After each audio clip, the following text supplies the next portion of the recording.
Smarks and Marks all over the world. Grab a seat or take it easy on your feet as we set up our gear. Lend us your ear. Because your boys, King Mac Millie and Jay Classic, are about to put on some podcast action. So get psyched and turn to the smart side. Because Smart Psychology Podcast starts now.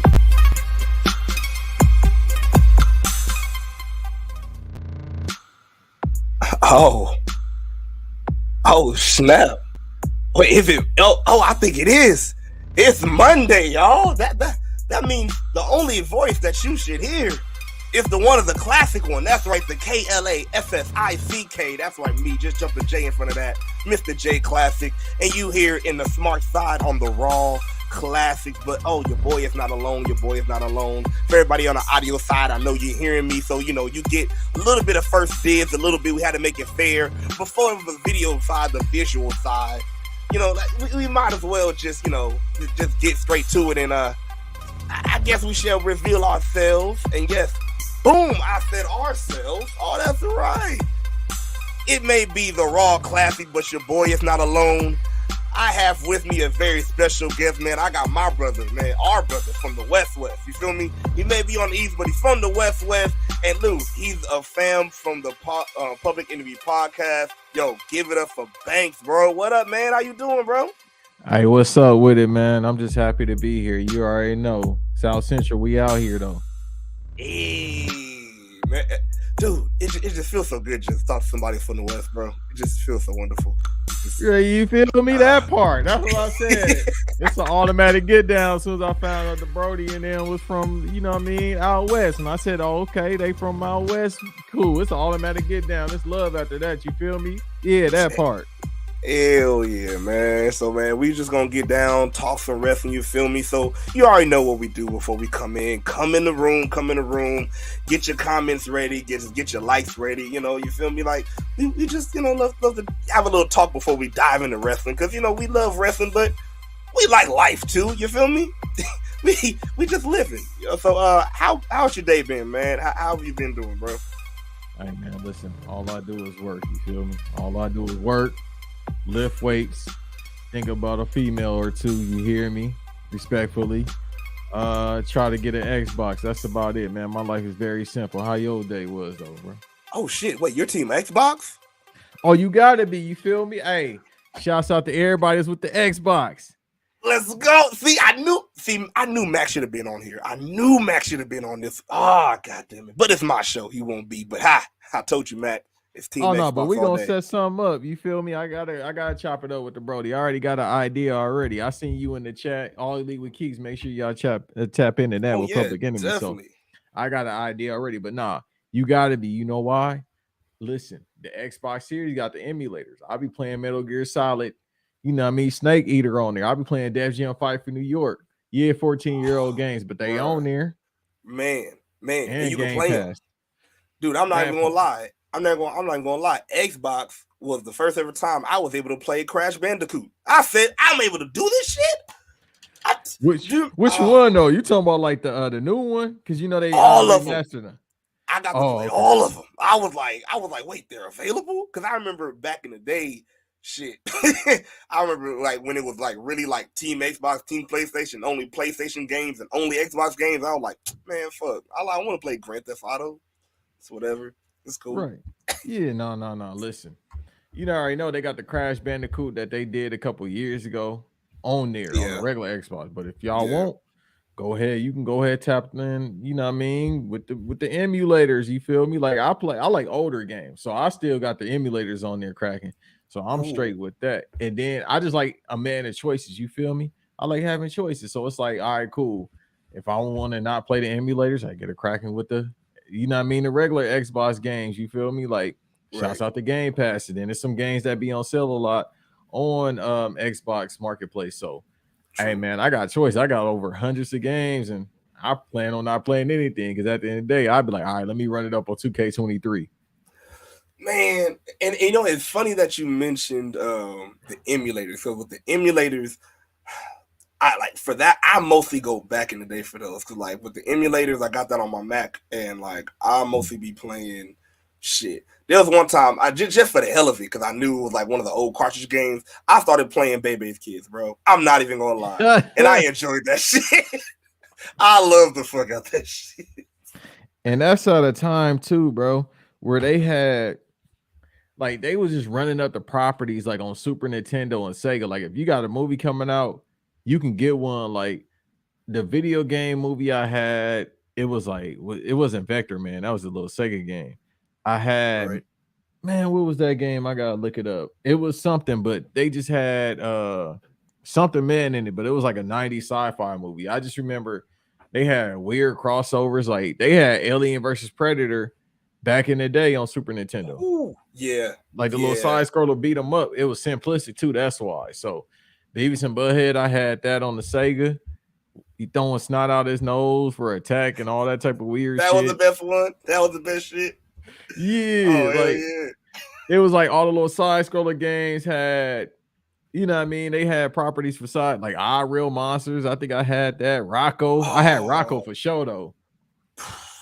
Spunky! That was the shit. That was the shit, bro. I used to watch the show and I had the Super Nintendo game too. Ooh. I think the only game that pissed me off like that was fucking Nightmare on Elm Street, bro. Like it's so simple but hard as fuck, and I hate it. It's like back. It's like it went with like the original Super Mario, like those games, and like so I'm like, let me download it. I started playing that shit, bro.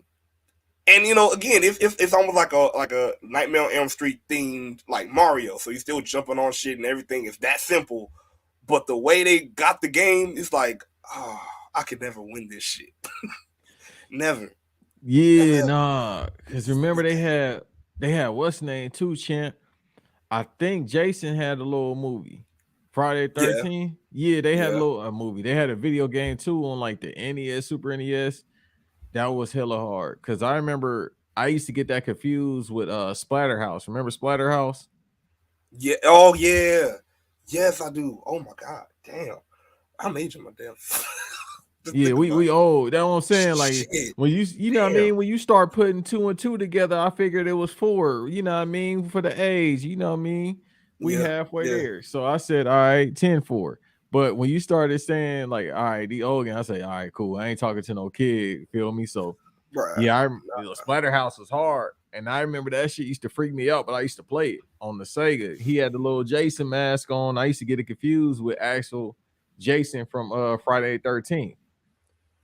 Yeah, and you know it was a big thing with like, I guess they couldn't find any like good masks or new masks because it's like, damn, everybody did almost look the same, other than Leatherface, Michael Myers, and Jason. Other than that, everybody looked like a Jason. Everybody else looked like a Leatherface. Right. Everybody got the same old little Casey Jones mask on. That's his fault for all that, yo. He started the shit. Okay. That's the things he get. You feel me? Casey Jones out here. He go crazy too. He go dummy on the Teenage Mutant Ninja Turtle game. That's on the Xbox Game Pass. Bruh. Teenage Mutant Ninja Turtles is just, I think that's just a game that's just timeless. Like the old one on to now, it's like, it's fun. It's fun as hell. You just can't get enough of just Karate Turtles, I guess. That's just. Yeah, they got the collection too, the Cowabunga collection. It's like 30 right now on the marketplace. Ooh. It's kind of worth it, but at the same time, you can get the emulator. Yeah. Okay. It's 30 because they got the sale till Wednesday. Like they got a bunch of games. Like I got to get Gotham Knights. It's a whole bunch of other stuff I want to get while they on sale. If not, I just have to wait to pay full price. But the collection got the tournament fighters because I remember I had that joint. They got Ninjas and Times. They got the little NES joint, which was like the first game I ever had. Like God bless my pops. He got me an NES, right? Cuz got me the NES. He got me the Ninja Turtles game. And I think that was it because I was like just infatuated with Ninja Turtles. So he got me that. I think that was the only game. But my shouts out Miss Margie. We here. I don't say streets. Hey, we're on 69th and Budlawn. You know what I mean? Where I grew up as a shorty. Then we moved on Florence area. So anybody from LA, I'm just gonna give you the math so y'all understand. You know what I mean? Once again, it add up that I'm from the city. You feel me? Shouts out to Tom's on Florence and Vermont. You feel me? Still there. But he I want some time for hey, don't go there though. that. Don't Damn. go to that one no more. Hey, listen, unless the little homie that look like Super Mario there late at night, don't go, bro. Because the last time I went over there, I said, "Hey, man, hold on, I ain't feeling right." The last 2 times I went over there, this is like 2015 too. I Yeah, said, you're "All right. right, bro, You gotta go yeah, at the right time. You gotta go at the right time. You can't just go anytime. You gotta go at night." That's why I be crowded. Because you go during the day, depending on who the cook is. Nah, you might get that salmonella for real. you gonna be like, oh, my stomach bubbling. Yeah, all the that part. Or Oh, go over there off the one near Broadway, not Broadway, off Hoover, the one near Hoover, that Tams. Is it Tams or Tom? No, it's the Toms over there by Broadway, across the street from the car wash. But I forgot the other cross street that's over there. I go over there because they got the you know what's I on think that tomorrow. the one on Manchester or the one on Century. No. If you go east, going towards Broadway. If you go east, I'm tripping. East towards Fig on Florence. It's Okay. it's the gas station. It's the car wash across the street. Over there, it's the little manual car wash, and that's when they be making the tacos at where the park is. If you go to the one that's on the corner, the little small one, they got the little ass drive through. They fire all the time. They be open till late. They be having the Every breakfast time. all the time. So I go over Hell there. yeah. But the one on, I'm trying to think, on Manchester. That's Manchester Fig. That's the other one. That's the one next to the Popeyes, right? Yeah, I don't go over there. Yeah, no, hell no. Hey, we don't go over there, nah. No. There was one time I ordered DoorDash and I was like, where did this come from? Want to mention what? I'm sorry. Had to apologize for that. Cause it ain't even worth his life, bro. Cause that one over there, cause you already know that's where the blade at. That's like the blade is up going towards, you feel me? I ain't trying to say too much, but you know what I mean? It's towards the stadium. But down that way is when they get the blade, and you can get the one, you know what I mean, for the low, if y'all know, you feel me? So the Popeye where the Brody talking about, the Popeye, the Chinese, the Panda spot over there. And then you got that one on the corner right there. Yeah, don't go because it ain't worth your life. That's the best look. Hey, look out, and this go out to any podcaster, any rep. Look, because look, WrestleMania is in LA this time. So look, we telling y'all, we giving y'all some tips. Don't go. Don't go to the east side. What I need to eat? No, don't go that way. Just stay. Like everybody from the city like us, shouts out to Smack too. Right. They was talking about we don't go over there to that Roscoe's because that's the east side. Like that's bruh. Like I got people over there. I don't go to the east side for nothing. You don't go to the east side. Once y'all go past, like my brother said, once y'all come out here for Mania, or go out there for Mania, you feel me? Once you go past the 110, that's your ass, fam. Yeah. That candle shop, that's on Manchester. Yeah. And Broadway. Once you get over there, that's the danger zone. That's what I said, man. Like I had to think about it again, man. Once again, rest in peace, PNB, bro. Like that made me I'm like, where was they at? Oh shit! Like it wasn't hard. Like for LA nigga, it wasn't hard for us to believe. We were like, oh yeah, okay, we know what that's at, so we knew that was trouble. Right. Like, and it's been taped down before. That's the thing. Like I never seen it taped down because the McDonald's across the street, and then I think the Tams is right there too. Yep. Look, most places where there's trouble, there might be a Tams. Just know there might be a Tams. There's gonna be some good food, but they might be a Tams there. So the safest Tams is in HP by Firestone. That might be the safest one. Other than that, bro, don't go to the east side for shit, people. When y'all come out to the city, stay your ass on Manchester and Crenshaw at the furthest. You go to that Rowdy Burger or the Fat Burger, take your ass back down that way. Do not go that way for nothing. Let's just let's just cap it like by putting this way. If you don't want to hear this,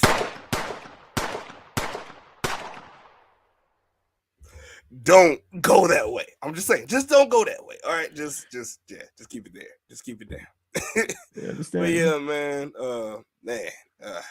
crazy. We could talk about the city so much. It's so long, but man, we gotta dive into this wrestling a little bit. And before we before we dive all the way into the wrestling, we got to dive into something we like to call some dirt sheet talk. We talk about the news that happened along the week, you feel me, but or along the day. But I'm sorry to tell you, bro. Every time we're going to these dirt sheets, paparazzi like to join. So I'm sorry, bro. Just watch your face, just so they won't mess with you. Just leave him alone. Leave him alone. He's a guest. I said. Oh, it's the feds. All right. Oh, leave okay. Him alone. They go the real fed right there. Dave Mason. Yeah, I'm tripping. Dave Meltzer. I'm already shook. Dave, hey, he did it. Damn it. Daddy, what I look like a damn snitch.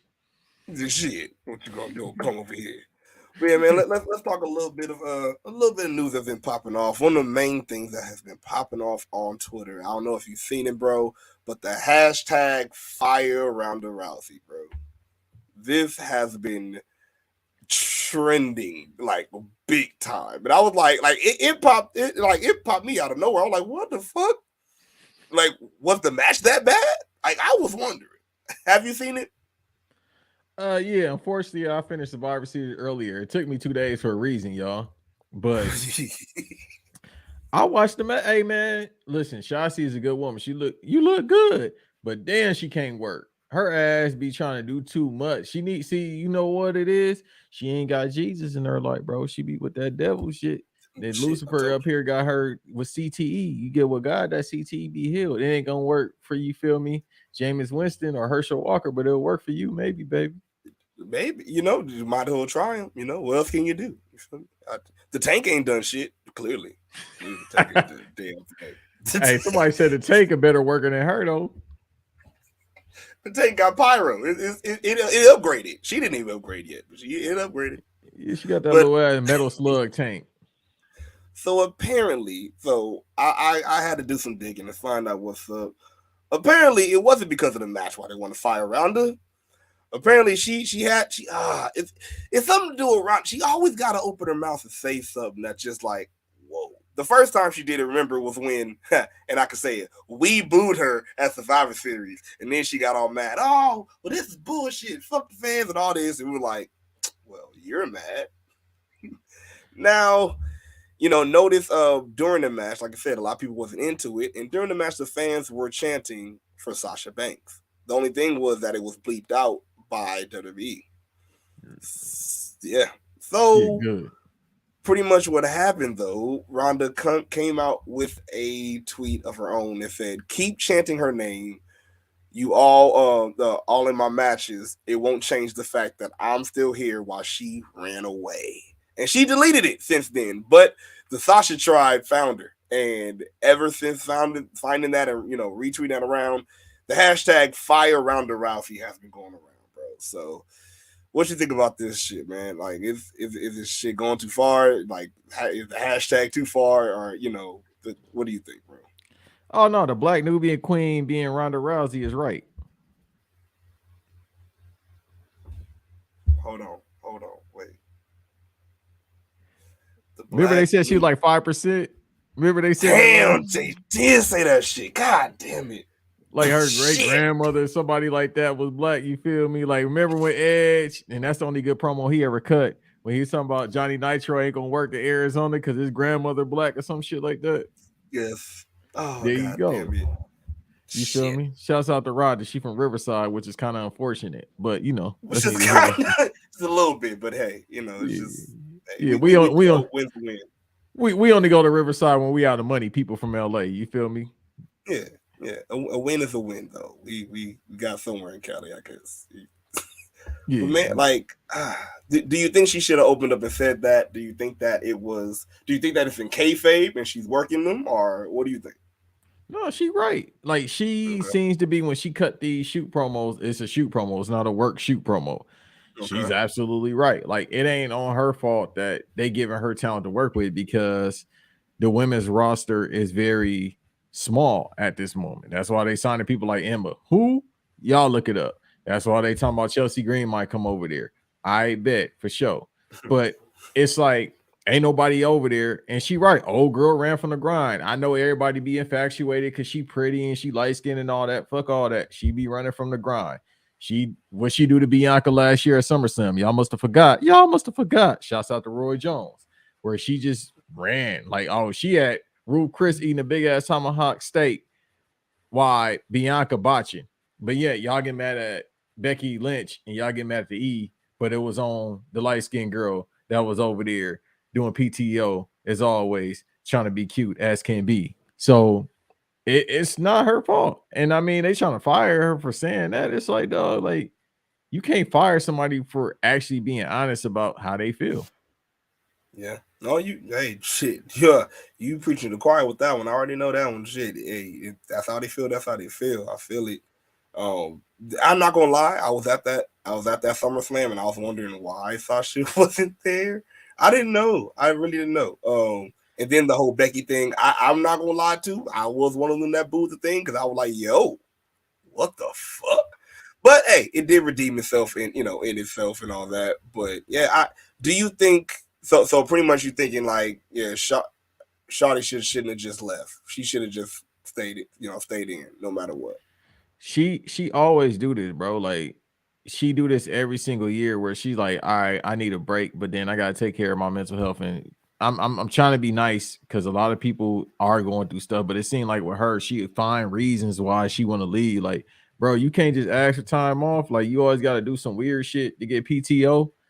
But it's like, dog, it's always like it's something with her and bringing somebody else with her, or it's always somebody's fault as to why she got to do what she got to do. And then we heard what happened. They dropped the titles and just left. And that's how it is. But she seemed to always kind of throw a fit and she leave for a period of time. But it's like you on social media glamorizing and do this, like go off, shorty, cool. But then you start doing these little scissor type tweets, these woke protecting my energy butterfly type tweets. It's like, dog. And then she was on Instagram. You know how they be doing protecting my stage and all that. That's say you the bad spirit, shorty. Let me yeah, numb red reggae hole. You are the bad problem. So they start doing that. Like, all right, bro, that's you. You the bad vibes. But like she was on IG the other day, and I'm not bad. I'm not trying to attack Sasha. It just I feel you. I call a spade a spade. It just is what it is. Right. She was on IG the other day, and she was training with Lucha, and then somebody asked in the comment section, do you want to do lucha wrestling? She said, I hope so. So it's clearly she don't want to be there. She in the comment section responding. Now ain't nobody talking about that, but she put it in her own personal IG, and then she made that little announcement a couple weeks ago, something that's planned, and she crying. I'm like, dog, is you gonna go or are you gonna stay? Right. So it's not on Rhonda fault. It's not fault to her, Marks. It's just they don't have no talent. The other side ain't got no problem, but they got problems over there. Bring back Vince. Woo. Woo. Hey, it's getting fiery on the smart side. Whoa. That is a soundbite. Bring back Vince. Oh. Shouts out to my brother Cody Dre, Black Announce Table. He started that first. He was like, hey man, when Vince coming back? And I saw somebody do a fake post too, was like, tonight on Raw, the return of Vince. I'm like, what the fuck? I had to look. They just he need to come back, bro. When Hit Row came back, I said, oh yeah, hey, bring Vince back, bro. Everybody don't need to come back. When Braun Strowman came back, I said, yeah, bring Vince back, bro. Yeah. Braun was kind of a shocker. I thought he was still controlling his own narrative, but yeah. No, Triple H like big old dudes. But I thought Adam. I'm sorry. Now he's Braun again. I thought Braun was still controlling the narrative of his life of wrestling and not flipping and flopping, but still tripping and tropping. I don't know, but yeah, you already know how that goes. No, when you start seeing them that money coming in for booking them little small churches and having 10 people in the crowd, he was like, "Damn, this ain't enough stake money." Wait, we got the comments going. Oh, Young Rich Skinny is in here. Oh, you get to have this fun now. Young Rich Skinny says, not that much on Sasha. Nobody knows why she left. Had a watermelon when she left. Who knows what was told to her when her and Naomi left. That's racial, in the words of Rick Ross. Young Machine said also, I was getting wet and now I'm dry. Okay, well, this is where this is going. Yeah, she equivalates wrestling a lot to other stuff. So just it's gonna be a ride. Oh, the homie George is in here. He says, haha, Vince need to come out like in '99. It was me, Austin. Hey, shouts out to Jorge, bruh. Hey, listen, bruh. Hey, Vince need to come back, bruh. Because Triple H, hey, bruh, this ain't the move. Everybody's like, yeah, Triple H is, you know what I mean? It's working. No, it ain't, bruh. I ain't gonna hold y'all. I ain't been tapped in for a minute. Mind y'all, basketball, football is out. So those always gonna be my priorities. But right, I'll watch the E and I'll be like, bro, what the fuck is this? I'm not gonna lie. I've been half and half on it, bro. I've still been saying like I'm not gonna do him like other people probably did Obama when he first came in. Man, where's the change? Like, nigga, it's the first year. It's just the first month. Like, what the fuck? So I'm giving it chances. I will say this, certain stuff I see, a little bit I like, there's some that I don't. You know, I'm not fully on the whole, he done fucked up the whole train yet. You feel me? I'm just like, I'm preserving shit. Like I don't know if you saw, but Mac was a little bit upset about Survivor Series. He no-sold for that shit. He was like, nah. Like, first of all, there wasn't even a 5-on-5 elimination match. This ain't Survivor Series. Fuck it. And so that was the whole thing. He sold for every match, but he was like, nah, no sell for that shit. But so it's like it's little shit. Yeah. No, he right. Like, bro, like I'm saying, I was not tapped in. It took me 2 days to watch the Survivor Series. I just finished a couple hours ago. I'm like, all right, bro. That's all it is. And let me be clear though. I'm not against the E. I like all companies. It ain't hitting right now. If AEW wasn't hitting, I'll say AEW wasn't hitting. I am a New Japan mark, bro. I like motherfuckers getting elbowed. That's my thing. I watch New Japan. That's my favorite company than AEW. But I watch GCW, AEW. I watch all of them except for Impact and NWA because I don't know. They must come on Telemundo or something because I don't know where you watch those at. Impact comes on Access TV. I ain't got that. And if I do, I ain't watching Impact. All I care about on Impact is Chris Bay and Tasha Steelz, and Chris Bay ain't even there. He be on New Japan mostly now. And still putting it up too.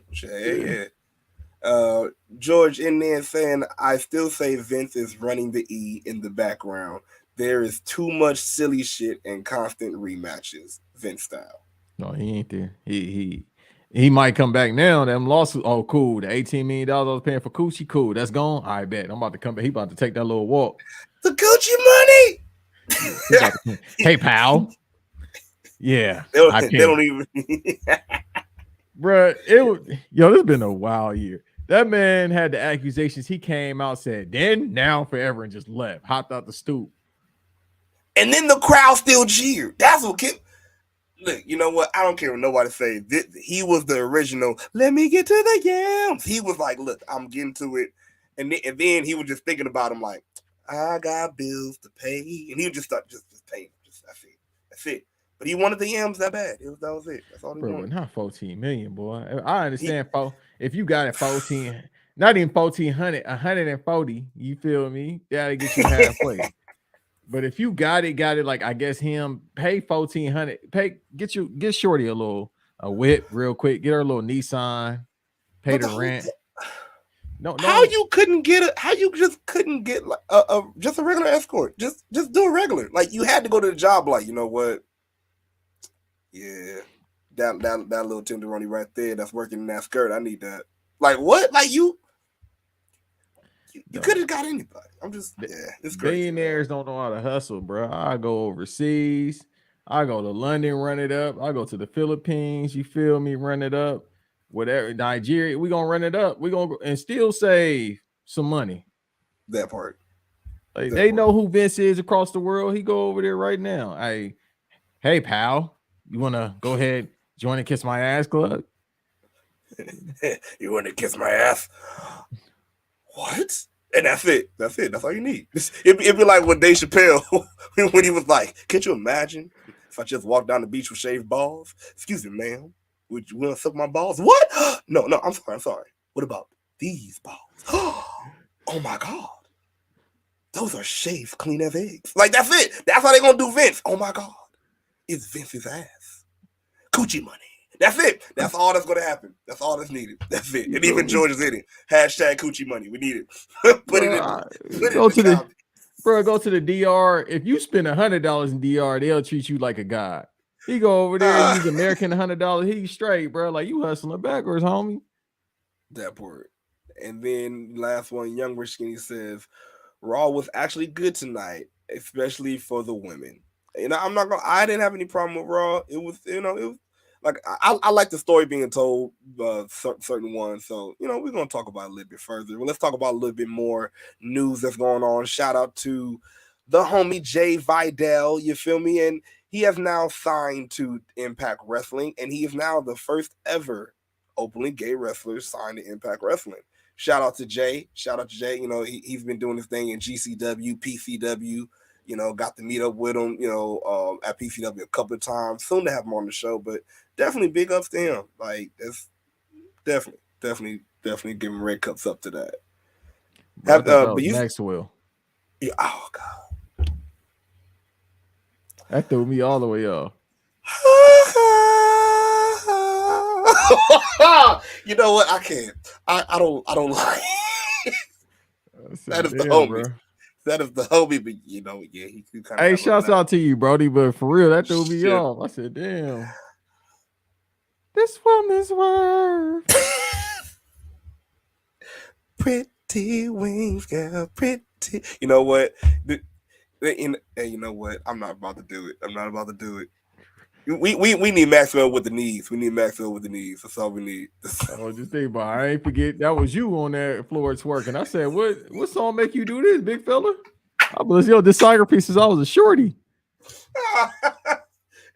He had this move. Well, I'm like, wait, why are you hitting this move? I'm wondering with this one. This move right here. I get you showing that the knees work and like, I'm not, age ain't doing this, nothing. And then you started doing this move. And I'm like, what's going on? What's the other move going on? Like you just there's a lot going on. But drop down and get your ego on. He was spreading his pretty wings. Hey yo.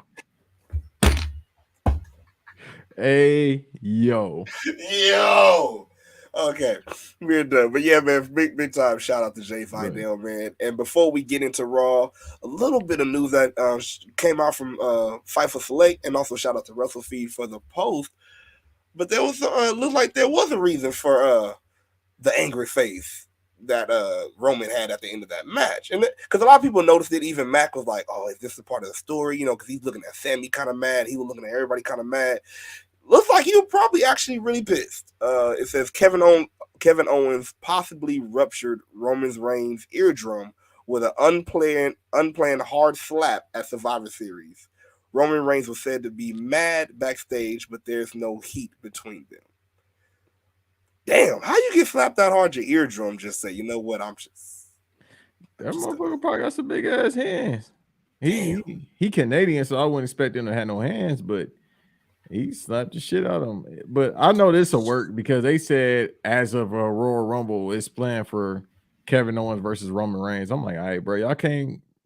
And I'm not even a Sheamus fan, but y'all can't do Sheamus versus Roman Reigns. And there's a lot of callback to happen with that easy way, because like, especially now that they're both almost like, not even almost, they're both on a whole different side of the spectrum now. Sheamus is the baby face and Roman is the heel. You can even call back like Roman, like you think you all good for the people. I remember when you stole my championship, bruh. I remember it's the little cash in shit. You thought I forgot about that shit? Like there's so many people he could like. That's the one reason why I do still do love the Bloodline story, because I'm like with Roman and his a lot. Some people say newly, some people say now like cockiness or just the brashness. He can call out almost everybody now, because it's like, I remember when you fucked me over. I remember when you fucked me over. I remember. It's like there's some people to call, like even without the championship, he can be like, all right, I already made great status. Now let me go back and call back to all you motherfuckers that try to play me or dog me. Let's go back to those. I think that'll be fun. But yeah, Right. we're getting KO. I thought we did KO and Sammy, but nah, we're getting KO and Yeah, this is set up, because now it's basically confirmed via the dirt sheets that it's supposed to be the Usos versus Sammy and Kevin Owens at WrestleMania. So this is just to further the story, which is fine. So I guess we get Sheamus and Roman Reigns at whatever February pay-per-view that's coming up. I think that's Elimination Chamber. Elimination Chamber. So we get it for that. That's fine. But yeah, this it's a work, man. It's a work. Because come on. Damn. I'm still imagining that eardrum just popping though. Like, damn, like fuck. Like how can you just imagine like what like I know you like I know he didn't do much. Can you just imagine if it really happened, like you panic just I can't hear you, Jay. And it's like Jay, like oof. Oof. I'm do that handshake like he do with Sami Zayn. Wake me up. Do some ninja jitsu, something. Yeah. They gonna do the handshake. You gotta do the hey, you gonna start doing baseball calls and shit. Be like, hey, I ain't fucked up. Or do like this one shorty I follow on TikTok. That's dead. I'm like, damn, you look good in a motherfucker. That's what I be saying to her. So you be giving her the scripts? Hey, bruh. Why he look like a ball from Mortal Kombat though? Hey, he looked like that first created player with a mask on 2K. Hey, Reggie, hey, bro, maybe Impact is the way to go for some people. You feel me? Or you might have to go back to Circus Olay, cuz. Oh, God. He looked like the extra on Universal Circus. Like, you can see through his soul. He like, damn, bro, I got to feed my kids. It's a different way you can do this, bro. His mask looked like it got made on out of the box. Bro, he look like Blowfly. If y'all know about Blowfly, y'all know. Ooh, let's get off of Poe guy. We got some more he looks like, but let's get off the Poe guy. But man, it is that time. Let's get out of these damn dirt sheets. So y'all, hey, get the hell out. Listen, y'all take your camera.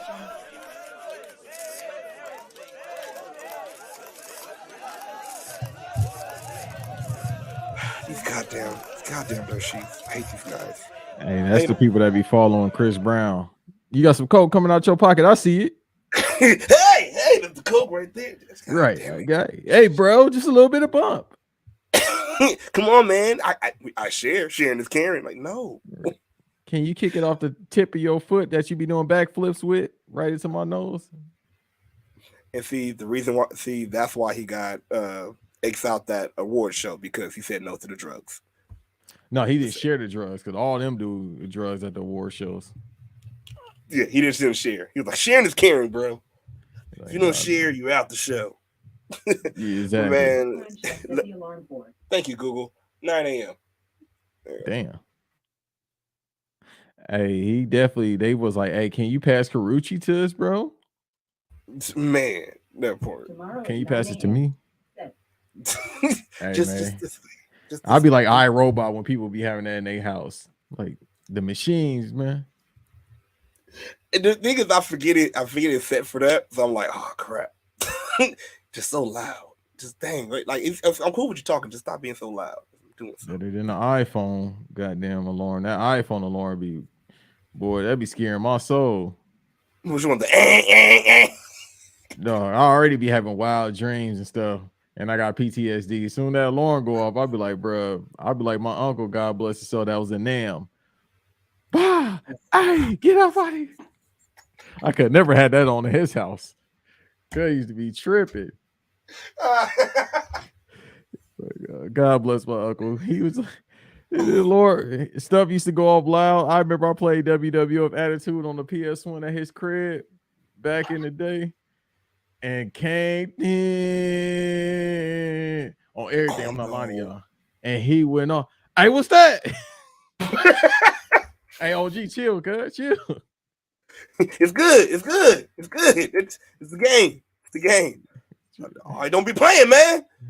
Like, I didn't even do nothing. Like, don't turn no damn. That's why I don't use the microwave now. Promise y'all, I don't use the microwave because of him. Because you turn that microwave off, that was like, damn, bro.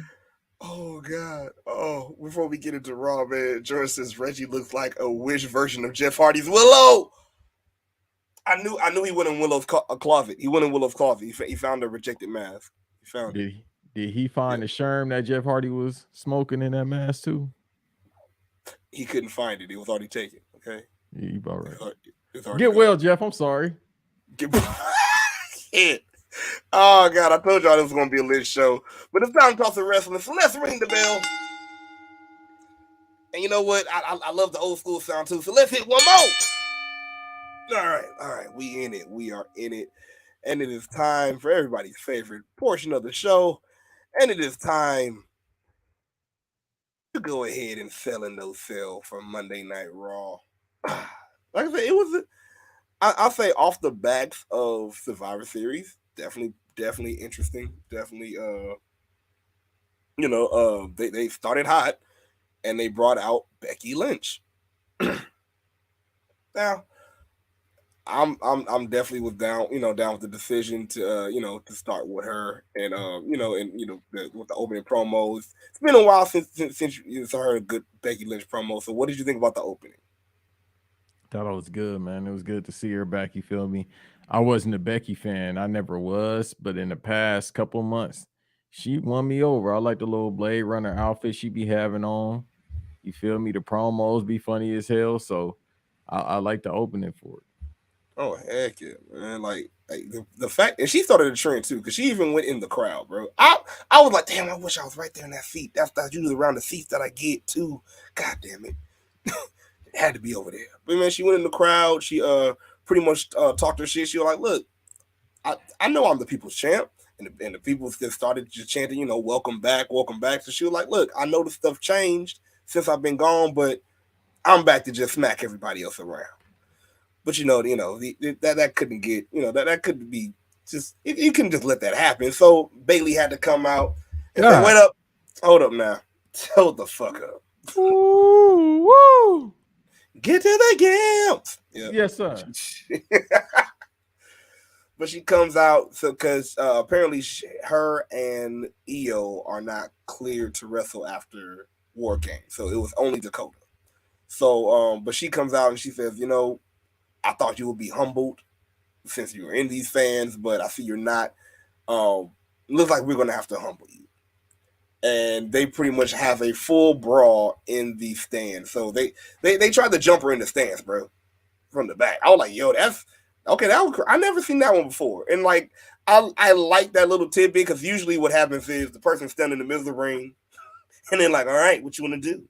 And the person just walking slow.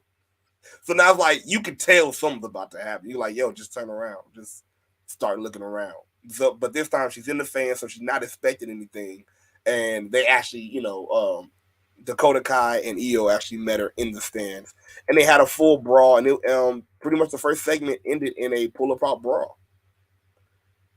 Pretty good. I definitely will sell for the first segment. Good way to start out Raw. Good way to, I feel like, get some excitement. And also, we forgot to add that they did also mention that this Raw was commercial free for the first hour. Not even picture in picture, bro. It was just commercial free. You just sitting there, be able to watch everything. That's why they had to start out strong because this is 3-hour Raw. I ain't been through a 3-hour Raw in a minute. So if it's gonna be 3 hours, and you give me that first hour without commercials, yeah, you're going to have to give it to me raw. Pause. Well, that's why this is the Raw Classics. That's how it happens. But what's it called?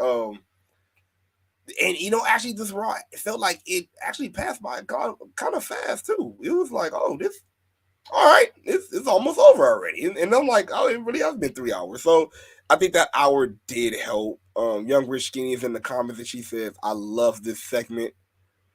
So, we have some love for the beginning segment. So I see we got some sales. Also, she says, Io and that neck brace. Yeah, she was rocking that. She definitely was rocking that. And George says he didn't find the Sherm, but he found the pills. Talking about Reggie. Hey, Reggie better get him off real quick and get from the E. He can make about 100. Never mind. Start snitching on myself. Hey, that's how you saw the little pinch. That's how he holds the bag. Yeah, you got 5 in them. There you know what I mean? Make you be straight. You halfway to rent. You feel me?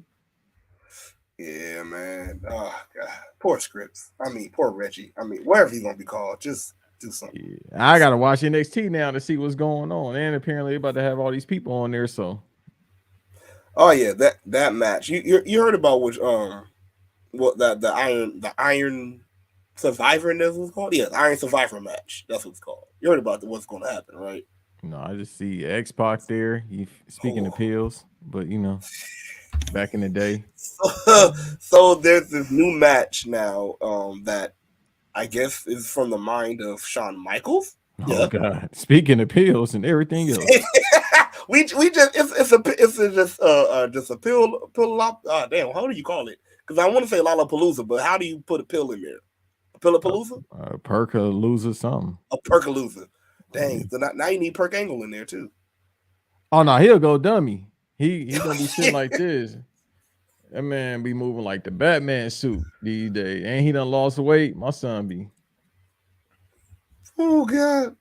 Well, maybe he was on the pill when he came up with this match, because pretty much what the Iron Survivor match is, it is 5 people in a match. So it's a not a fatal 4-way, but a 5-way match, and it is I think it's time for either 30 minutes or an hour. I think it's 30 minutes, but in this time frame, pretty much whoever gets the most pins and the most wins, you are the winner. But also in these rules, like if you get pinned, you got to go in a 90-minute or 90-second penalty box. So now I guess now you can't score any pins for a while. Just it's a lot in this goddamn match. Yeah, no, he back on the shit. Y'all might need to drug test him. His eyes is the only thing that could. He was writing this shit down. His eyes start going this way. Motherfucker start falling out his head. He said, "Hold on, I got it. Put it back in. All right, I got this match figured out." Do you think he prayed on it? I don't think he prayed on it. That's probably what it was. No, Jesus definitely ain't told you to do this shit. Jesus would have said, just have a regular match, bro. He trying to make Smash Brothers in real life. Oh yeah, it's definitely happening. They got the cage and everything. Penalty boxes is going down, and so for what the legends are at NXT for are to announce who are going to be the participants. It's going to be a men's match and a women's match. So a men's Iron Survivor and a women's Iron Survivor. Oh, that's about to be a botch right there.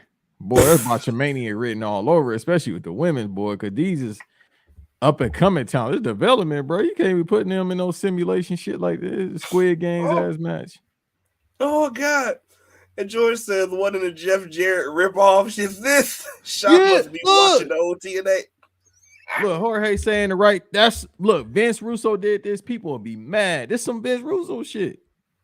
Yeah. That it do sound like some Russo shit. Didn't James Storm and somebody else have a match where they had the blindfold in the cage? Yeah. God, and I'm a TNA mark. I was watching TNA more than WWE. I remember that shit. We all remember the reverse battle royal. So just that was it. Yeah. After that was it. I was like, whoa. Wait. I shouldn't have tapped out when I first started watching in 2004 and they had a 6-sided ring, but I was like, hey man. I'm like, this AJ Styles dude, Fire, Samoa Joe, Jay Lethal. I was like, oh no, these dudes cold. I'm about to sign Jay Dunn. Right. And even AJ, I remember when AJ was in his interview with Stone Cold, and Stone Cold asked him, like, so, gotta ask you, which one do you prefer? A 6-sided ring or a 4-sided ring? And AJ was like, I'm not even gonna lie, man. I got fucked up in that 6-sided ring. 4-sided is perfect. It didn't make no sense. I'm like, dog, it ain't that big. It don't look like it. And then it's just like you bouncing here and here. I'm like, the only way it was fire is when shouts out to one of my favorites of all time, Monty Brown was up here pouncing people. That's it. I think that's all they made it for was the pounds. That's it. That's all. Sonny Siaki, he sent him this way. Wow, that was my shit. I was like, I'm not even gonna lie. That was the only time I was like, you know what? He giving me Rock vibes. Like he had the swag, he had everything, but then Damn it, they fucked him up when he came to WWE. Yeah, Marcus Von Troy or some shit like that. Marcus Von Wagner. And then, obviously he left because he had some type of little, 90s erotic name. You feel me? Like night at the Roxbury ass name. They made him, bro. Oh. He was like my son from Stargate. That's how they made him, bro. But I was like, all right, bro. But SG1. That's exactly how they made him, though. They made him just like Von Wagner, generic as fuck. They made him like a generic black guy. Like he had a generic. He didn't get no chance to cut no promos and EC. None. Like, bro, I was like, see, that's how Vince tripping. I was like, bro, if you let him cut a promo, you be like, nah, bring him up to the main roster. Didn't they pair him with a vampire? Yeah, you know what I'm saying. Look, I was just talking about that on All Elite with Keys. It was Matt Striker, the little fake, the Mexican vampire. Shouts out to his manager. She was hot. She was bad. She was with Melina in the wrestling school out in San Bernardino. I forgot the wrestling school name. They came up together, but they was beefing. Matt Striker, the little Playboy Cardi vampire, Marcus Von Troyer, and I feel like it was one more person. Because I remember they went against the old heads of ECW. It was Sandman, off the heron doing front flips and shit. It was RVD. Just high as fuck. Just doing what the fuck you want to do. Just high as shit. Just Tommy Dreamer. He's fat. No, go ahead. Looking like Garfield. There's no more truth to that. There's no more truth to that. He just yeah, he was just fat. He's still going in TNA now. He in TNA? I mean, he's in Impact. Yeah, you didn't. Yes, yeah. Hey, dog, we about to get. I know Rhino's still there. Hey, we about to get in. Yeah, Rhino's still there. Heath is there now. What's it called? I think he won one. Yeah. Bully Ray won the title from Alexander. Fucked him over. Couldn't find out. I saw Bully Ray was in there, but I said, what? Yeah, he won the whole that trophy to where you can get a title shot anytime. And it was a whole storyline like, can you trust Bully Ray? Bully Ray always been, aces and eights. You always gotta. And so they with that whole storyline. Come to find out, he fucked him. So yeah, it was.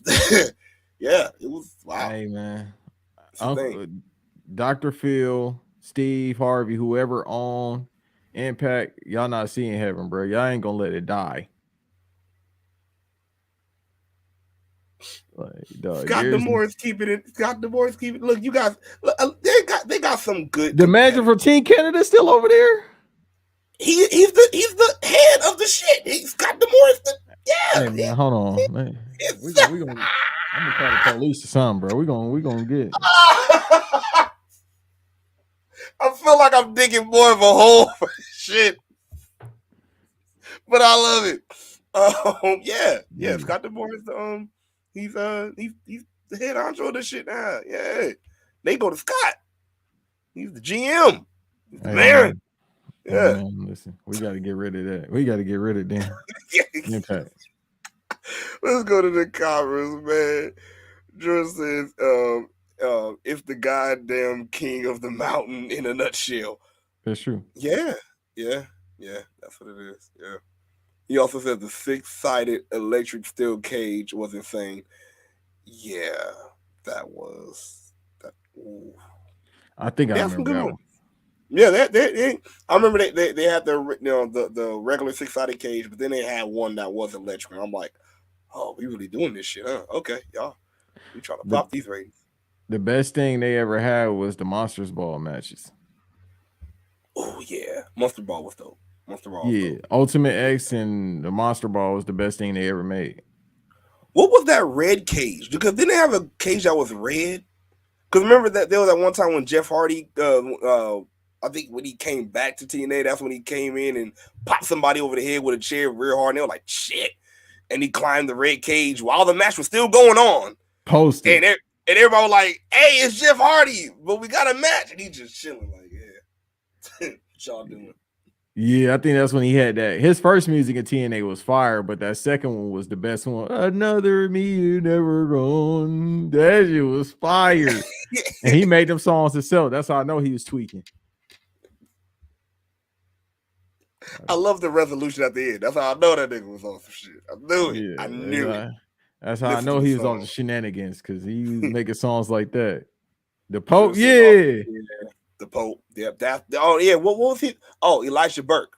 That was it. Yeah. But remember in WWE, his name was Problem. They gave him a hood ass name from the 90s. I think because wasn't he Elisha Burke in ECW, and then because like he was the Pope in TNA, and then he was Elisha Burke, and then I think he came. Yeah, he's the Pope again now, but yeah, they changed it. I think that was it. Elisha. Yep, Elisha Burke. There we go. I thought it was something else. Yeah. George says Monty's name was Marcus Carvon. Yep, got it. And then the Pope was Elijah Burke. Was the member. Okay, I thought he had another name. That's deep. That's deep. Yeah, man. Let's see what else happened in this Raw. Oh, see, I asked for it and we did because the next match we get to the Yams with Michin. It's the Michin. Mia Yim going up against Rhea Ripley. Oh God, Rhea just giving me everything I need. Rhea is I think Rhea is the next. I think she is the next one that needs to get that title. Not needs to, but it should. I'm like she's doing some great stuff right now. I can't wait till she get in the ring with Bianca, but yeah, that's gonna be some good stuff. Yeah, because more than likely, because I would like to see Charlotte and Bianca at WrestleMania. That'd be extremely fire, but they might just have Charlotte go against Ronda. They might just put that. But if they do have Rhea versus Bianca at WrestleMania, that's also fire as well. You know what I mean? Two meaty women slapping meat. There you go. So the Yams. Yeah, it's gonna be so wonderful. It's gonna be so wonderful. And you know what? But wait, you just made me scared of something though, because that means we're gonna have to see Charlotte, Ronda. What's this? 3? Yeah. 4? Oh, okay. Oh shit! I didn't want to say a 3-way, but let add Charlotte in that match too. I don't know. Ronda, give Ronda Rhea. No, don't give Ronda Rhea. Shit, god damn it. Yeah, that's on like. Fuck. It's like, no, I would rather see Charlotte versus Bianca because it's like if we get Ronda versus Charlotte, it's like, all right, the build up for that it's gonna be a minute. But if it's not, if it's not Charlotte and it's Ronda versus somebody, it's like they ain't got too many people. They ain't got too many people over there for it to be a WrestleMania match. So we might have to just go with Charlotte. And even though if it's about to be the 4th, 5th time, we gotta have Charlotte versus Ronda, Oh, Young Rashid says it's gonna be Becky versus that'd be straight. That would be straight. And you know what? I have noticed Ronda has been calling herself the baddest big time bitch. And I was like, now wait. You have not added big time in your shit. Mm-hmm. Since good call. Yeah, save us from having Charlotte and Ronda 3. And let's do that one. Yeah. Yes, let's do that one, please. But then it just leaves Rhea Ripley versus Bianca, but they can have that even at Royal Rumble. I don't think it's a problem. Oh yeah, let's just leave. As long as we get the match, it doesn't have to be at WrestleMania. I prefer to see Bianca versus Charlotte because then she took down all the 4 horsewomen. She did it on the biggest platform.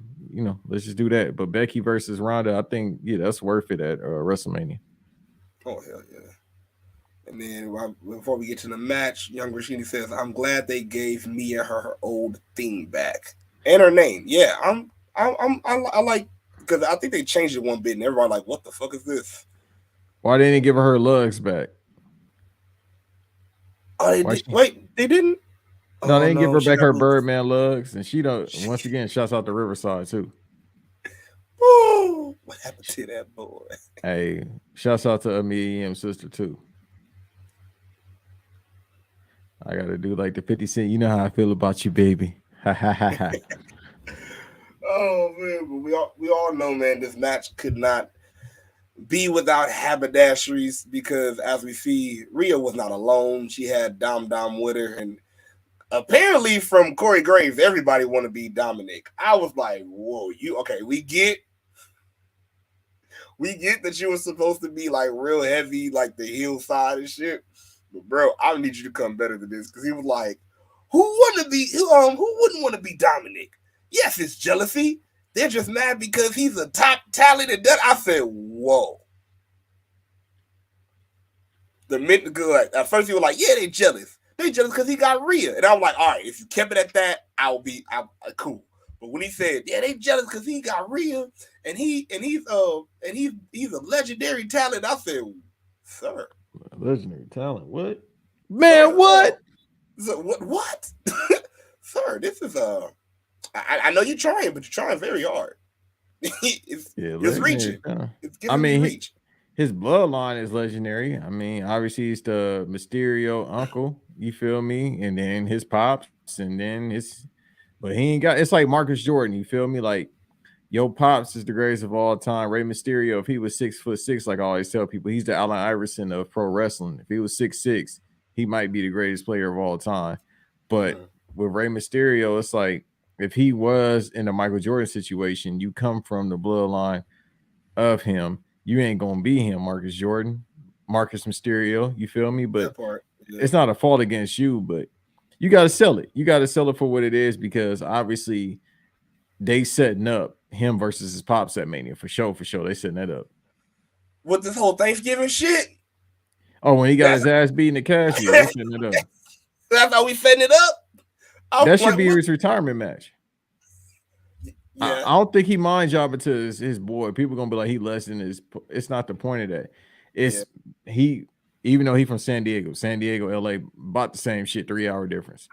It's about to be at home. He about to be at both of them from San Diego. They at the home crib. Y'all might as well put them against each other. If this is because with Ray, man, I felt like this for the past couple of years, but for sure in the past, year. Or when they brought when they put the tag titles on him and his boy, I said, hey man, like he can go home now. Like you could tell, like you could just tell the moves ain't crispier. You feel me? We blessed to have him after all them knee surgeries and all that anyway. You feel me? He went to go get the bean surgery. God bless. He went to overseas to get the little Germany joint. Greg Oden tried to do that. It ain't work for him. You feel me? But God don't make mistakes. But we got Mysterio. He got the tag titles with his son. Man, you go home. Ain't nothing else for you to do, bro. Like, I understand you love it, it's your passion, but the moves ain't so crispy no more. Yeah, and I think that might be where they're going because he did allude to it, in the first place when he went to SmackDown. The first, he was like, "Yo, bro, I'm leaving. I'm retiring." And I was like, the only reason I didn't believe it was because it was on SmackDown, but that can be a good, alluded to it like, "Yo, my son is trying to fight me. Yeah, that's going to drive me to retire because I ain't going to fight the motherfucker." Then you actually had to fight him, so you're going to have to retire. Because the one from losing, either from losing or because you're like, this is it. I had to fight my son. I'm leaving. I'm done. And it's like in WrestleMania 2, that'll be the perfect, cap off. Go. So, yeah, that'll work. That should work. His ass beat on Thanksgiving. You on a different show. You on Raw. He on SmackDown. You came through and beat his ass. Bro, but my question has always been, and they never answered this shit. Where the fuck has he been living? Because here's the thing. All we know is he just turned. But I'm like, where the fuck did he go? Because I know good and damn well he was like, hey, mommy, what's for dinner? It's like, nigga, what the fuck did you... I know he wasn't just riding in the car with his dad like, I got you good though, right, Dad? Like, no, like... Please, I need this backstory. So then they just come walking up to the Mysterio house. I'm like, where has he been? Hey, man, like he still has clothes. Ray ain't had no bag. He ain't got no blower. I'm like, bruh, you feel me? We already know how California laws is when it come to guns, but at the same time, it's like, bruh, you got that big. It looked like a big ass property. I have something. They just willy-nilly come to the door. He opened up. Oh, what's up? Like, damn, bro. Where's Chavo at? I don't believe he at least didn't have a knife. No, where's Chavo? He at least should have. What's up? What do you want? You come to my door like a man? Come on. I dare you. Come on. Right. We know how that shit went. Come on. He the first son to successfully beat his own daddy ass too. You know what? I might be going on a limb, but Dominic might be a child's Stone Cold Steve Austin. Because he did, just like Stone Cold did what everybody want to do to their boss.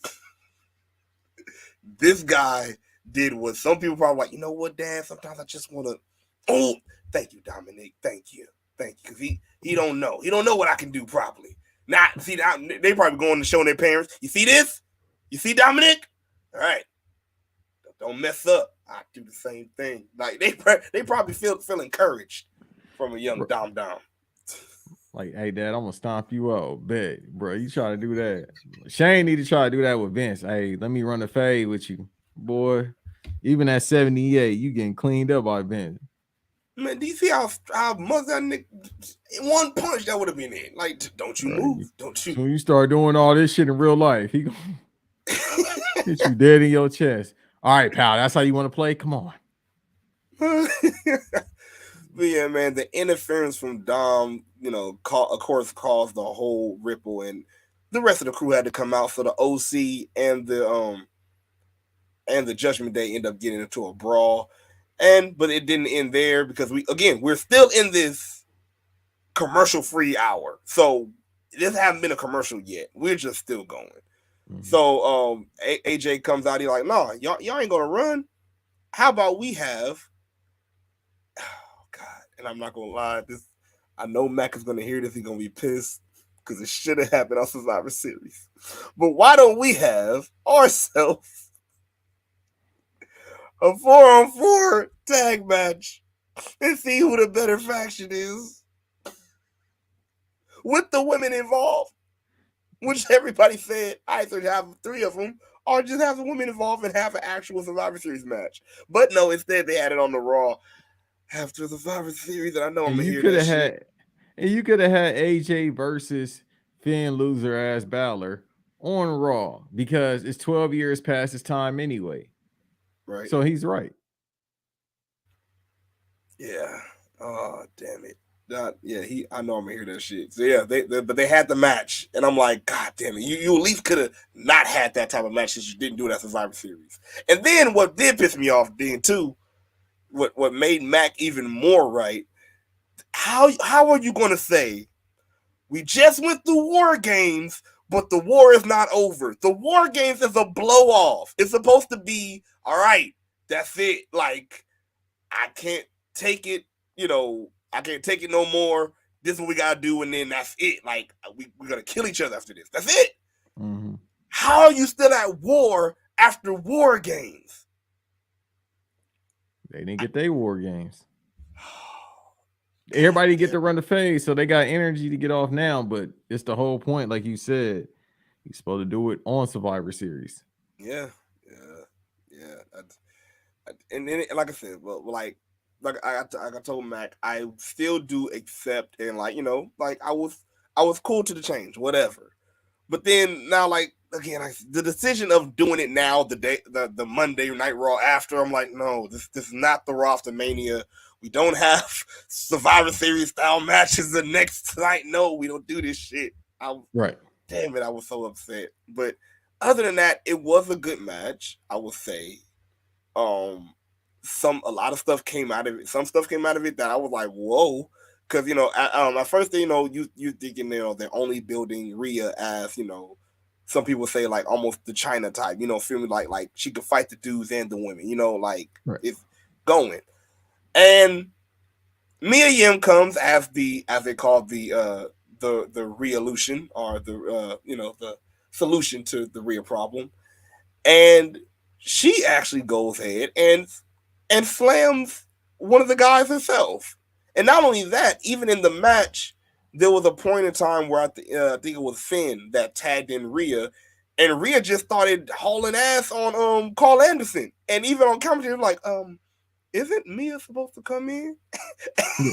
Corey was just like, well, she shows she don't care about them WWE rules. Obviously not. Hey, but I'm low key down for it. Do you think they are low key inching to probably have maybe not even a full match, but at least, like I said, something like this, having a little bit more physicality between the men and the women?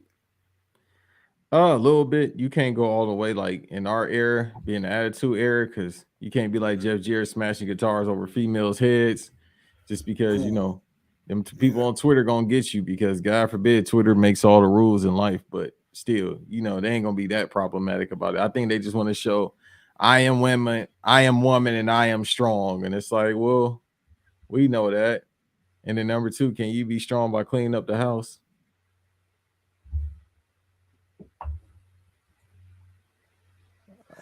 I apologize. I love you, baby. My baby does like I'm just saying. So I'm just saying, hey, but hey, he got a point to the women that don't. I'm just saying, if you don't, I'm just that's Yeah, it's only so much chicken Alfredo I could eat. Can you make oh, something different? it's so, Hey how many nights? How many nights was chicken Alfredo? hey, man, listen. I've been in plenty of females' houses in North Hollywood that did that. I just tasted this last week. Thank you, Shorty. Oh God, bro. Hey, once again, younger skinny still in it. She said, hey, I told you, bro. I told you. I look. This is his smart psychology. Okay, this is our smart. Look here. I want to Okay. apologize ahead of time to anybody listen to this. Y'all got to understand. I went to 74th Street Middle School. I mean, elementary school. See, I'm messing up. If y'all Elementary don't school. understand that one, y'all need to know. L.A. Yeah. So Yeah, LAUSD has failed me. I want to apologize to y'all. I was, me and Chris Sean probably would have been in the same classes. I'll just say that. big time. And the young machine comes out. She says, "You can't cook, bro." Oh, absolutely. I'll be whipping up all types of shit. But I record these podcasts for free, so I won't be having the energy to cook. That's the Thanks for stupid the part. win. Sound like the only fan model. I can't do nothing. I gotta take these pictures. My Record hands this hurt. content. Don't you see this shit? My hands hurt, man. Like, God forbid I try to bake cookies and the damn hands start doing this. you start you start doing shit like Will Ferrell. I don't know what to do with my hands. You just put them down. You put them down. I just But you put them down. Put them down. I don't. Okay, but they keep wrapping up. No. It's all right, Ricky Bobby. Put them down. Tristan comes in and says, "What's up, breaking news, brothers and sisters? I'm gonna be in the building for revolution in the city. Hey, turn up! Shouts out to Tristan. That's my Oh, guy, man. He subscribed to Banks versus Davis on YouTube. You feel me? Shameless plug. But I always look at his Abby. I'm like, dog, why you look like you in fear? Are you in a Freddy Krueger nightmare? Like, look at his Abby. I love you, Tristan, but your Abby be like, it's the lookup for me, bro. It's the lookup, bro. It's just... yeah. Are he doing the? You know what I mean? I'll be trying to figure out what he doing in the picture. He got a bad headache doing this. That's why it's black and white, bro. You know, you got the headache, everything feel black and white. Like, oh, bro, shit. When I see it, I just see the Kendrick yell, ah. Young Rashini says first hour was so great overall. So I see you definitely selling for all of the first hour. I see you definitely selling for that. Tristan says, "Oh yeah, this the new Raw review. Me and Keith Lee need to have a conversation because ooh wee, Mrs. Mia Yim and Rhea, yes Lord." Keith Lee big ass gonna pick you up. He gonna be like, indubitably, my brother. Come here. Right. Let me speak to you. He is the TI of pro wrestling. I think it's just shameless that he's smarter than TI. It's shameless that you are prerequisite to my opposition of talking about my wife. It's stupidly, you are a dumb niggerly. That's what he gonna say to you. See, sir, I think that you might have me discombobulated with some other Negro that think that he would let this happen. So, what I will indubitably do is ask that you will expeditiously get out of my face before I throw you like a projectile in the air. And that's when you just have to walk away. You just, yes, sir. Right. My confidant is somebody y'all like to play Fallout guys with. What's up with it, homie? I appreciate you. Shouts out to the Bay as usual. That part. Yeah, man. Shoot, this is Banks is spitting right now. I Oh, have no idea what I'm talking about. But he just spitting facts. He just spit. Yeah. I have no. I want to let y'all know if this is y'all first time ever hearing me. Thank you for allowing my brothers to allow me on this podcast. Number two, if y'all ever hear me in the future or anything, Tristan know best with all the content I do. I have no idea what I'm saying half the time. It just happens. That's the best part about this show. You just talk. Especially when I start getting to a certain end, my mind just be like, fuck it, just say it. We run out of batteries. Just say it. They're like, what did you say? Fuck it, it came out. That's it. I try to tell people sometimes I don't know what I'm gonna say. It's just gonna happen. But man, I know one thing I did, like I said, the one thing I did say when this whole match started, he said, let's have a match. I said, fuck! But hey, it was a good match at the end of the day, so I ended up liking it. And Judgment Day still comes up as winner, and Rhea gets the pin on Mia Yim. They're really building Mia, and they're really trying, their damnness to build the Judgment Day as a faction. Like I feel it. Like they're trying so hard, and like I said, in pieces is working. Like when you look at Damien, it's like, all right, yeah, Rhea, whoo, hell yeah, Dom, I can take him with Rhea and the whole storyline, cool. But I don't know about you, bro, but anytime I hear, like, everybody else can talk on the mic, even Dom, he got better. But anytime I hear, oh, Dominic, I'm like, no, we can't. Anytime you hear Finn Balor try to be cocky with his voice, it don't work for me. And then it's like, this is the leader. Nah, I'd rather have all rise as the leader than He sound like Carlos Mencia. How you doing it? That he sound like he just got up. Oh, damn, I don't want to say it. He sound like they stole me Lucky Charms. Damn it, fuck yeah. He sound like he got a pot of the gold at the end of the ring. Like he just, you didn't get my gold today. And I'm like, fuck. Bro, why you sound like George Lopez? You keep going. I don't know. Because I can't get another accent. Because I can't get off the hose when he do. Like, why did he laugh like that? I can't get off of it. I'm like, what is this? Oh, damn. I'm like, why? Why are you speaking like this? Even Dominic looking at him like, all right, bro. Right. Okay. You sound like my cousins in there. All right. Yeah. Hey, man. Are you trying? You already got the bandana on your side. Are you trying to say something, bro? Right. But other than that, I'm feeling the Judgment Day. Like, I really am. I think I do feel like they did fuck up the whole Edge shit. But what you mean? When they dropped Edge so quick. Oh no, that's smart. Because he's a loser. You got to drop him. He don't benefit nobody. So you thought that was a smart idea? Yeah. Really? It's smarter if he just stay away from the WWE because he don't benefit the WWE. He ain't never benefit the WWE. He just a placeholder for the title back in the day. I think he gave a good rating pop before.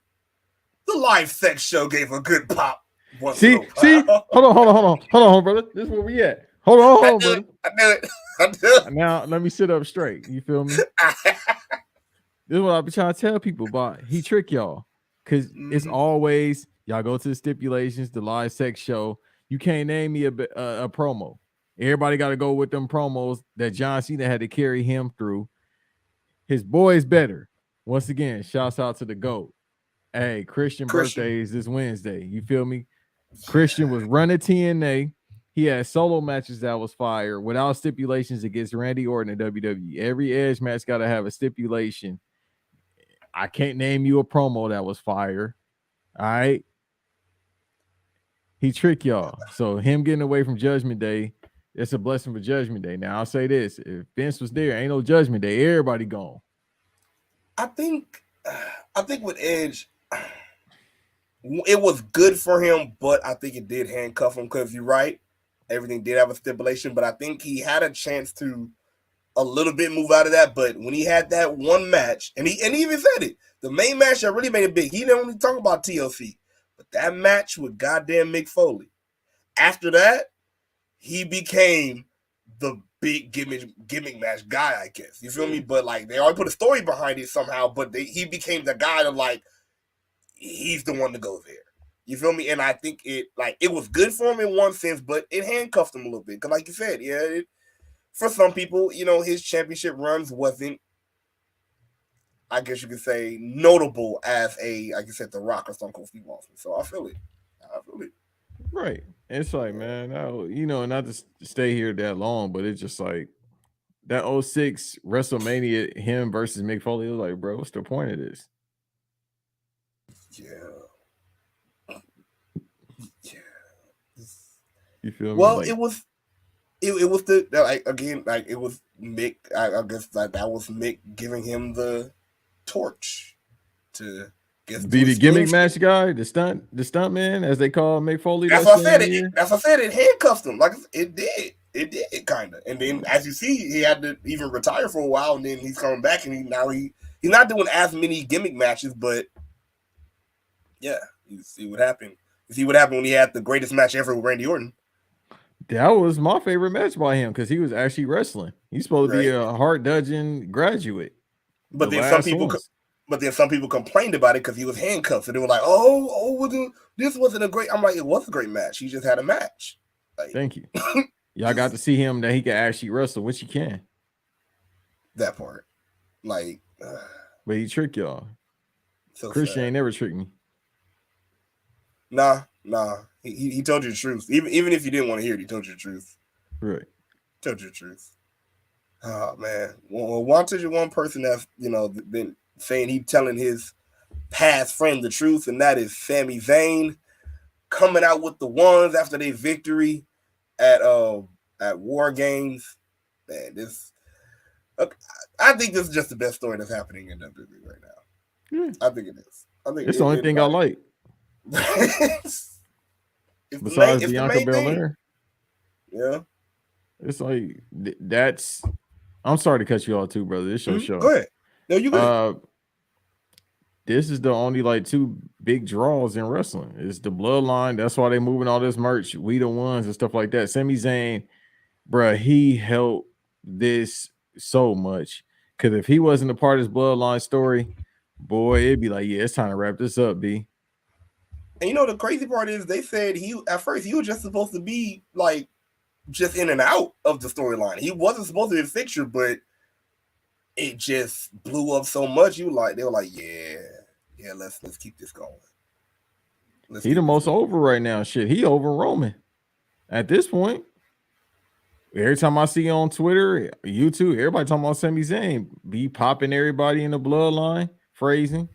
You feel me? He got everybody laughing. You got them, you know what I mean? They can't sell the laugh. They try to kayfabe the laugh. They can't. He over Roman right now in popularity. Oh, man. And I think the main person that is like they're trying to get, and which I love the hug out. So we have Sami Zayn pretty much just pointing hard out to everybody, like, "Yo, Jimmy, you literally been with me since day one ish." I laughed a little bit, and then we had him, told Jay, I know you don't like me, I know you didn't like me, but didn't trust me, but hey, I feel like we can just handle this, and any other problem we have, keep it in the bloodline. And they hugged it out, man. But the one guy they gotta break. They trying to break fucking Solo. That's going to be the pop of the fucking world when he just goes and just hugs the rest. They were like, come on, you want to hug, and he's just like, nah, bro, I'm not breaking. I'm not about to hug you, motherfuckers. I'm not doing this shit. He's trying very hard. Yeah. Oh man, how long do you think it's gonna last until he breaks? It might be a minute. He up there, he's doing this. You feel me? So it's gonna be a minute. Shouts out to him too. He gained weight when he came. He was already swole. He got in shape though. Came to the E. So I said, all right. Became a real enforcer. He's like, I'm about to enforce some real shit over here. That's a damn shame. That's their little brother, but that's their biggest brother. He like LiAngelo, the middle child. Yeah, and but isn't No, Jacob is still smaller. Huh? They small compared for Samoans. They small. Shouts out to the one at Gardena High when I went there in Carson. You feel me? And then the ones in Carson, they ain't. You know what I'm saying? You feel me? The offensive lineman, but nah, he's the smallest one. But I mean, he's the youngest brother, but he's the biggest one. Pause. See, at least you catch it. Mac be like, oh, I shouldn't have to, right? Sir, you know. No, I understand though. Yeah, and I was like, come on now. It's like he knows. He knows. We at that age now. Let's see what's going on in the comments. Tristan all over it saying, as a fellow Negro man of large stature of size, Professor Lee can miss me with that bullshit. All right. I know you might be, you know what I mean, in shape, but that motherfucker's in shape too. No, you don't want to take that. Tristan, I'll take that ass whooping. How you get your ass beat and then you listen to Goosebumps? He gonna read you a Goosebump book while you fall asleep. Tristan says send Finn to O Block. You know, he might be safe over there. Ain't gonna do nothing to him. He said he be sounding like some fools I know. In fact, I know. I told you, but Finn be having some. I don't know what he's going through, but bruh, it's not going. Tristan says the story of Mick and Edge was that he was the special ref in the title match on Raw. Edge lost and blamed it on Foley. No, yeah, I remember the storyline. It's just like, but after they told the whole backstory on why Mick Foley even chose to do it, he was like, yeah, I wanted to pass the torch to him. I wanted to give him the big, what's it called? Which, like I said, it kind of did, but then it handcuffed him. Like, you know, he was the big gimmick Mac guy. He was, yeah. Didn't even fire, bro. See, he tricked y'all. Man. But I'll say one thing I'm glad to see back, and that was the Street Profits. And we have Street Profits going up against Alpha Academy. It's wonderful. It's wonderful to see both of them back with Montez, seeing Montez back and just back on fire, just hitting on all cylinders. The shit was dope. And like I said, even dogs, man. Remember at first it was just new. Oh yeah, Montez gonna fly, but Doc staying grounded. No, this time they both like we flying together. We got better. How you feeling about the Street Profits, bro? Yo, that thumbnail is hilarious because Montez looked like Cousin Skeeter getting launched. That shit is hilarious, bro. Oh man, how you feeling about the Street Profits, bro? Hey man, y'all keep talking about Montez gonna get away from Dawkins. No, Dawkins that dude. I'm taking Dawkins over Montez. Dawkins is a better worker than me. He got better. Like Montez is still cool, but when they was having the matches against Seth, you seen what happened, right? Mm-hmm. It wasn't so. And then with Roman Reigns, it was like, all right, bro, like he taking all these bumps, and he get his offensive, the babyface comeback, but it's like, all right, it's cool, but no, Dawkins is that dude, bro. Dawkins is, and he bigger than him. He just as, he almost is as athletic as he is being Montez, but Dawkins entertaining as hell. Like Montez funny as hell, but Dawkins can cut promos. So it's I imagine him cutting heel promos if he turn heel. He can do babyface promos, but more so he gonna be if he ever turn heel, he gonna be better as a heel than he is a babyface. I think I since the Street Profits first came up, like I never really saw them as like just separate like that. You feel me? Like I saw both of them as, I felt like both could hold their own, but I do feel like Angelo was like, oh, y'all think I'm pussy. And he stepped up like so much on air. You feel me? It's like now they're like, oh shit, where did this come from? It's like it's been there, but y'all just now seeing this. Like it's been there. Like like you said, everybody been talking about, oh, he's gonna leave him. I'm like, why can't it? I'm just getting tired of it being like, I think even all the flack that they give New Day, if they didn't prove anything else, you can have a fucking tag team and it don't have to be a tragic breakup all the fucking time. Thank you. So it's like everybody, he's gonna turn. Why? How about maybe it's just Montez going for a singles and they like, hey, we gotta have our way. Like why the fuck? It's like the Horsemen. Yeah. Barry Exactly. Windham in there was cooking. Barry Windham and Old had the tag titles, and then Rick had the NWA, which is the World Heavyweight title. And if I'm not mistaken, Arn had I don't think he had I don't think they had a mid card title back in the NWA, but yeah. I think but when they got to WCW or WCCW or WWC or whatever it was called before it converted over, I think he had the US title, if I'm not mistaken, or a TV title. Do believe in the US. Actually, the US title was a TV title, I think. Do believe. Yeah, if Wasn't I'm it? not mistaken. Yeah. But that's when they had a mid card title, but it was like WCCW or whatever. World Class Championship Wrestling. Yeah. Yep. But like it's always fits. I'm like, just stop playing the seeds. Oh, they're gonna break. Stop it. Right. Let them cook by themselves and then wait. Cause you know why? The profits are up for the merchandise. So they're not tripping about no breakup. People don't understand that in pro wrestling. Like when the merch sales are going up, there ain't too much they're gonna try to do to you. It's that part. Right. That Because part. it's like, no, you doing too much for us with the merch. So they're gonna be like, shoot, do more what you doing. Let's get some more money. Let's go. right. Shoot. Young Rich Skinny says Montez splashes are beautiful. That man, I'm trying to think, man. Like now, at first I was all the way, 5-star frog splash. God damn, Tez, the height on that shit. I remember when the Money in Bank briefcase was up there, and I really for sure thought he won't hit his head on that shit, but he just went like that. So I'm like, yeah, I'm putting that on the list for like the best frog splashes for sure. Yeah, no, it's up there. It's definitely up there. Truth says Finn Balor might have a light skin hen tucked in the cut, and she might be hyping him up. You know what? It ain't good enough to make him a winner. Nah, our leader of this group. Yeah, you need a better. I'm sorry. When everybody in your group is taller than you, it's just not hitting. Right, and the thing is, like, apparently, Dominic ain't even that tall. He looked tall on TV, but they said he ain't even that tall. He just tower over his pops and Finn Balor. Right. So I'm like, bruh, that's sad. Yeah, they said Dominic only like 5'9". Oh wait, what? Oh, bruh. What if he would have started picking up Finn Balor like he picked up his dad down the ramp, and Finn just start right? Yeah, he just told him, Dom, carry me like your dad. His accent is crazy. Oh God, that would be God. Just holding him up. So sad.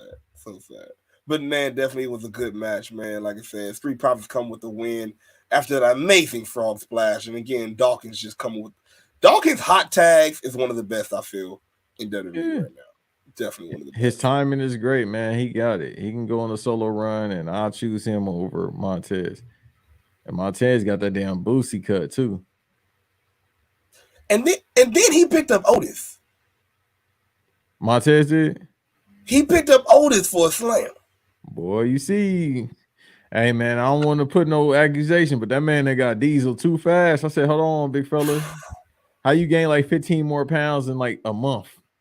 When I say the crowd went ape shit, because like nobody expected that shit. It was like Montez going for going for his whole shit, hitting kicks and everything, and then here comes Otis, and he running up, and he just picks him up from running, and just so wow, and everyone's like, what the? Okay, Montez doing the whole little rope shake shit, and we're like, wait a minute, not too much on the Ultimate Warrior. Just saying, just don't do too much. He might be on that Ultimate Warrior. He done got swole that damn fast. But what? You never know. He got Bianca as a workout partner. You never know. Who might give him some tips, help him He out. bench pressing her. Good luck. She picked up Otis too. So everybody picking up Otis. That's the benchmark to see if you're strong. If you pick up Otis, I guess, Yeah, I mean, maybe he might be light as a feather. Maybe he might be baby weight. That's why everybody able to pick him up. Maybe he's the first big guy to tell the truth, and he really is just big bones. Right, because I'm like everybody picking him up. I'm gonna try to pick up Otis big ass. Let me try to pick him up when I see him. I will get you the back brace. I will have it waiting for you. Nah, I'll be all right. Oh, okay.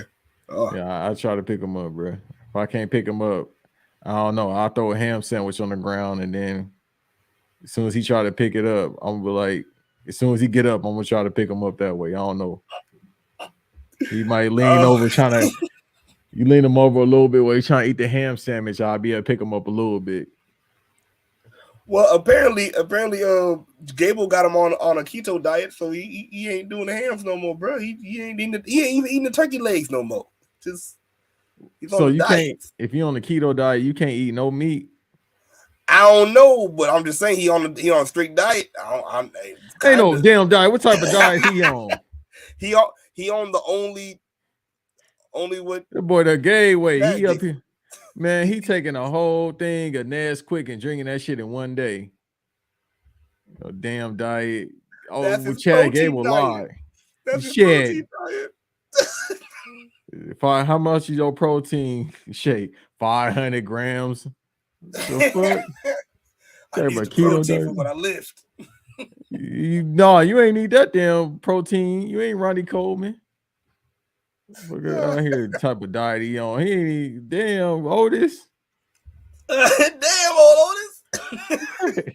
Ain't nobody come to see you, Otis. Clearly not. Damn, the physician ain't coming to see you, Otis. Chad Gable ain't shit as a trainer. I'll tell you one thing I don't want to see, bro. And for anybody wondering, yeah, I am selling for the tag team match. The Street Profits. Glad they are back for sure. That is a sell for me.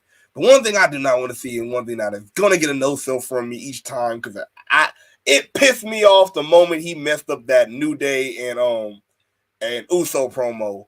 But goddamn Riddle and the Bongos and Elias and Elias want to be tag team, but don't want to be a tag team and don't know what they want to be, but then they want to challenge for the tag team titles, and hothead Jey Uso like, well, fuck it, we give you a title shot. Why do we have Riddle and Elias? What? Dog, they just be making up tag teams in WWE. Elias and Riddle. Hey, bro. So you gonna play acoustic John Mayer music and you smoke that trash ass weed you smoke? Because I know this shit trash. I know he ain't got no fire because he always talking about it. Only motherfucker that scripts. Yeah, nah, he getting the shake. You know what I mean? He one of them people that like, I got that fire. No, you got the stems from the shake that was $10. All right, for a goddamn gram. Stop it, bro. And I don't believe he white. White people ain't never got no good weed. But unless he got some good black homies. He ain't got do he look like he got black friends? You never. Well, he did. Well, he does hang out with Randy, and Randy got some good black friends. So he probably acquired some good weed from Randy's side. Oh, we know Randy got some good black friends because he let him call him nigga. He called him nigga. See there. So maybe he at first he was probably smoking the bad shit, but maybe he acquired the good shit through Randy. That's why they were so cool.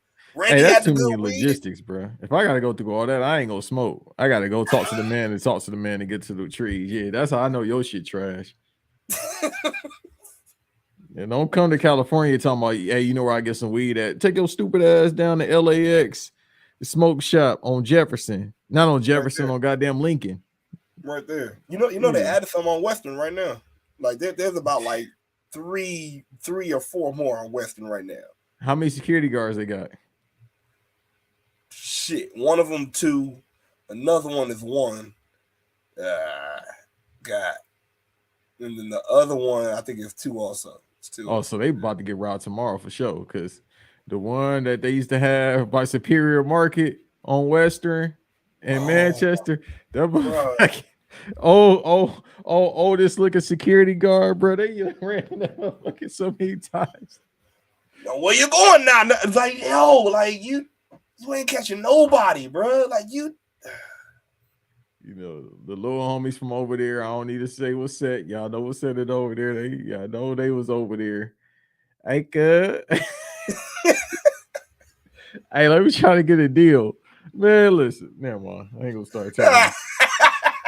Boy, cause that LAX one, I done heard. I was over there a couple times. They up here trying to, and they from out of town, obviously, but they was up here trying to get deals on weed from out of town. Like these out of towners, boy, y'all don't come out to Mania in LA and try to get no deals on the weed. Please don't. Especially now that it's like legal here. You gotta know where to go. Like I'll tell you right now, I have 3 dispensaries on my list, and the reason I have 3. I have one that is a regular dispensary. Like since shit is all legal, you got all the happy white people. Hey, I got this right here, that right there. Hey, when I got the money for that, I'm going to get the good shit. Then I'm going to get the hood good shit. That's where you go where it's still a hood dispensary with not that much shit, but they got good prices and they got some good dank ass weed. That's where you got to have good 2 places though, because one might shut down. So you got to have good 2 places. But don't try to haggle none of them. Just pay the price. Right. Don't try to that you gonna me. The gram gonna be about for an OG top shelf, gonna be about 75. They might raise the prices when you come up to Mania. You feel me? Oh hell yeah. Them Mania price. Oh, what do you think the weed names are gonna be when WrestleMania comes in, bro? Like you gotta have an Undertaker strand. No, don't smoke that shit, bro. You go die. What the Rock used to say, die. You smoke that shit, boy. I'm good. What Cat Williams said, I don't want no killer, no thriller, no salmonella. Regular weed.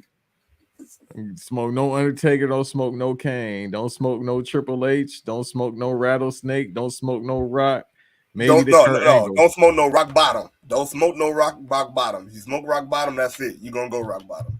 Oh shit. Hey, I know where y'all can get that from, but I ain't gonna say it here. My stepfather, never mind. Not no more. No, hey.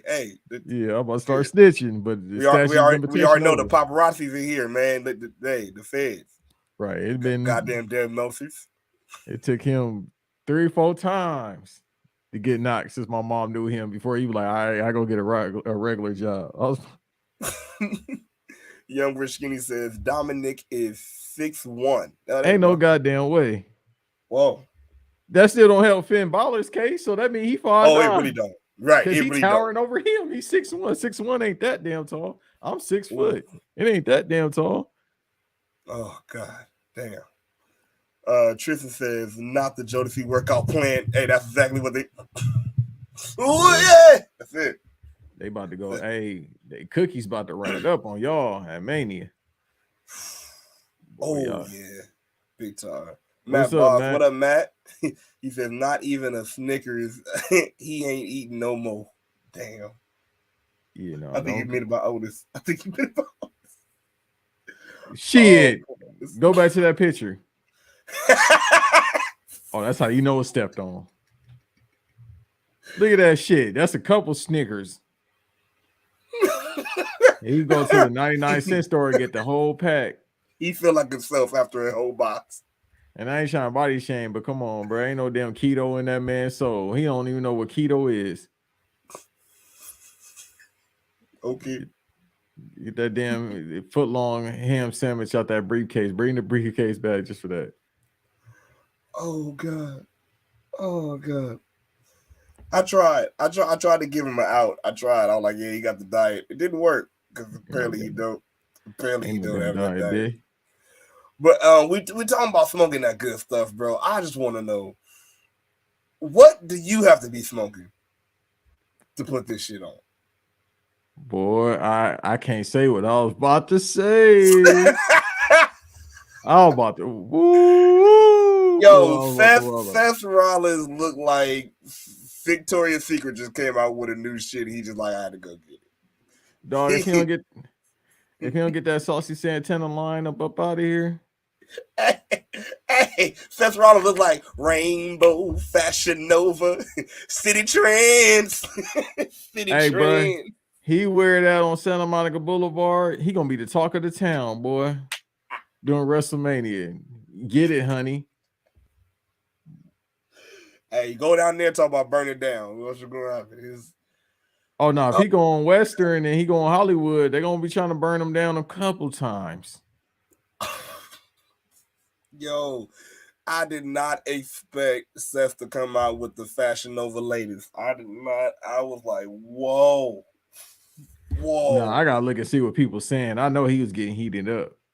Oh God, I remember. I think one person. I know I saw Janelle from Jabba Cheers podcast. Shout out Janelle. She was like, I did not expect. I know we did not expect to see him come out in Fashion Nova's best. But okay, what's the promo code? I said, damn, y'all need to get off this bed. No, but he came out with the taco meat showing too. Nah, hey, bro, it's a see-through.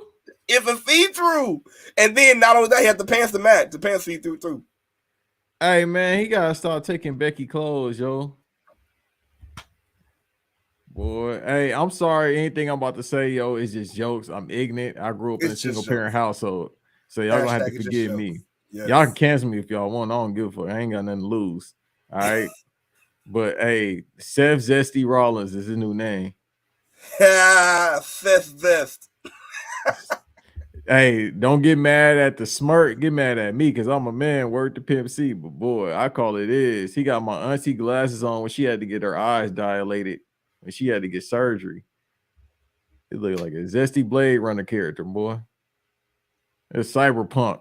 Cyberpunk. Oh God! Speaking of Blade Runner, I know since you're here, we can talk about this one too, bro. Did you see what they did to Austin Theory at his goddamn entrance and put Beyblade entrance on his theme song? So pretty much, he's coming out, and we hear A-Town down. He's like, all right, cool, and you see Beyblades just spinning all the back on the Titantron.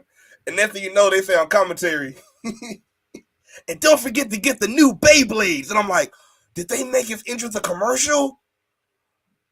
Oh. So he's doing this in front of Beyblades. And that shit just spinning in the back. Oh, yeah, it was. First of all, who the fuck said Beyblade need to come out? Because even when we was kids, I wasn't cracking. You feel me? Beyblade wasn't. We was off that. You know what I mean? The Pokemon cards were still cracking, but I wasn't really on that by that time. I was watching anime, but I was outside with the homies. I'll just say that. Man, I remember with Beyblades, I was like, all right, that looked cool. I remember I think I had one as a kid at least. And then when I the one time it got jammed and didn't spin, I'm like, fuck this shit. Fuck. And the one time it dropped and didn't spin, I was like, man, you gotta really be good at this shit. I'm done. So I was mad. But then I was like, I'm like, all right, Beyblade. See, when that first happened, I thought, like I told Mac, I thought that it was like what Sammy Guevara did when he now has the Dragon Ball Z entrance. I thought he had a Beyblade entrance. I'm like, oh, what, he about to have his face on a blade or some shit? And now it was a commercial. I was like, damn, that's fucked up. Bruh, I said, at least get a homie some Yu-Gi-Oh cards or something. Give him some Yu-Gi-Oh commercial cards, but I ain't never been on Beyblade. I think around that time, like I said, I was outside with the homies, but when I was in the crib, I was watching Toonami or I was playing like GTA 3. I had a PlayStation 2 about that time. I had Dark Cloud and shit. I'm like, nah. I don't know about no Beyblade, bro, but you got it. And then the fact that they did that, they always find some way to make him look bad. He ain't been shit since Vince left. The fucked up part is, this is all, I know we're talking about Seth, but this all started with, Austin Theory coming out, of course, the gloat, and, who's the kid now? You ain't calling me kid. And the funny part is, usually when a heel says something and the crowd boos, but that shit was funny because you heard this shit, like, so vividly. Like, you heard this shit in HD. He was like, oh, all y'all said that my cashing was stupid. All y'all said that I look stupid doing X, Y, and Z. And he was like, who looks stupid now? The crowd said, you. And they got quiet. I said, whoa. How was the crowd that in sync where they knew even just to be quiet? They didn't boo. They just said, you look stupid. All right. They listen. In the words of John Cena, the great John Cena, when he was talking to Roman Reigns, he said, I don't know if you dumb or you stupid. They determine it all. So the crowd be knowing. Like, they to this day, they say, one man said, Kurt Angle, you suck. When I say you say suck or whatever, however, he started to chant. Rock did that one time, and for 20 years now, people say you suck to Kurt Angle. This is true. It Other became a than staple. TNA. It became and like it actually made his. I'm not gonna lie, because I remember somebody on TikTok said, like the question came, what is one of the worst entrance themes? And somebody said Kurt Angle's, and I was like, well, no. Somebody said John Cena's, and then I thought about it, I'm like, Kurt Angle's low key too, but what made it better and what stopped it from going stale was when we started "You Suck" chants. Even the same thing with John Cena's song. It was like, yeah, it got stale, the do, but as soon as you added John Cena sucks, you just add that with your whole soul. It felt better. It just felt good. I don't know why. It felt like the Kurt Angle syndrome. I don't know why. I didn't mean it, but it just felt good. It's the same thing. That's funny. It's the same thing with damn, I lost my chain of thought. Oh, the what was Stone Cold with the what? Like, you feel me? He started doing that just because he said he couldn't hear, and to this day, people do it. So it's one of those things where the crowd gonna say what they're gonna say. They did it with the CM Punk, even though he a loser. They've done it with the Daniel Bryan, the yes, the no, but more so with the yes. So the crowd just determines it. So they just know they there. They look. It's that's why it's hard to do it, especially on the big stage of WWE, because that's hilarious. Because they just paying attention to you. Like, everything you do, all eyes is on you. So, man, George Seth came out and said gay blouses, bitches. Oh shit! And now they rolling in. Matt says, "Yo, Seth look like Saints Row." This check DLC character. That's hilarious. Oh shit! Oh, Young Richie says Becky be wearing his clothes suit, so it's fair. They do. I always said they trade.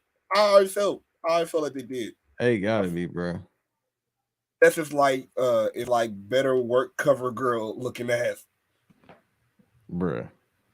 Y'all heating him up. God, this is going in. Trish says, I saw Ric Flair's weed and almost put the money down. Almost. I'm not smoking no Ric Flair weed, bro. Oh. That shit gonna get you drunk instead of high. He dips his shit in the liquor? How the fuck? I'm not even gonna ask. Because I haven't even smoking wet. I haven't tried his woo wings. I haven't tried his woo wings yet. So hey, I don't know what's in there. I'm not eating that. I'm not eating that. Anything Ric Flair is selling, I ain't buying, bro.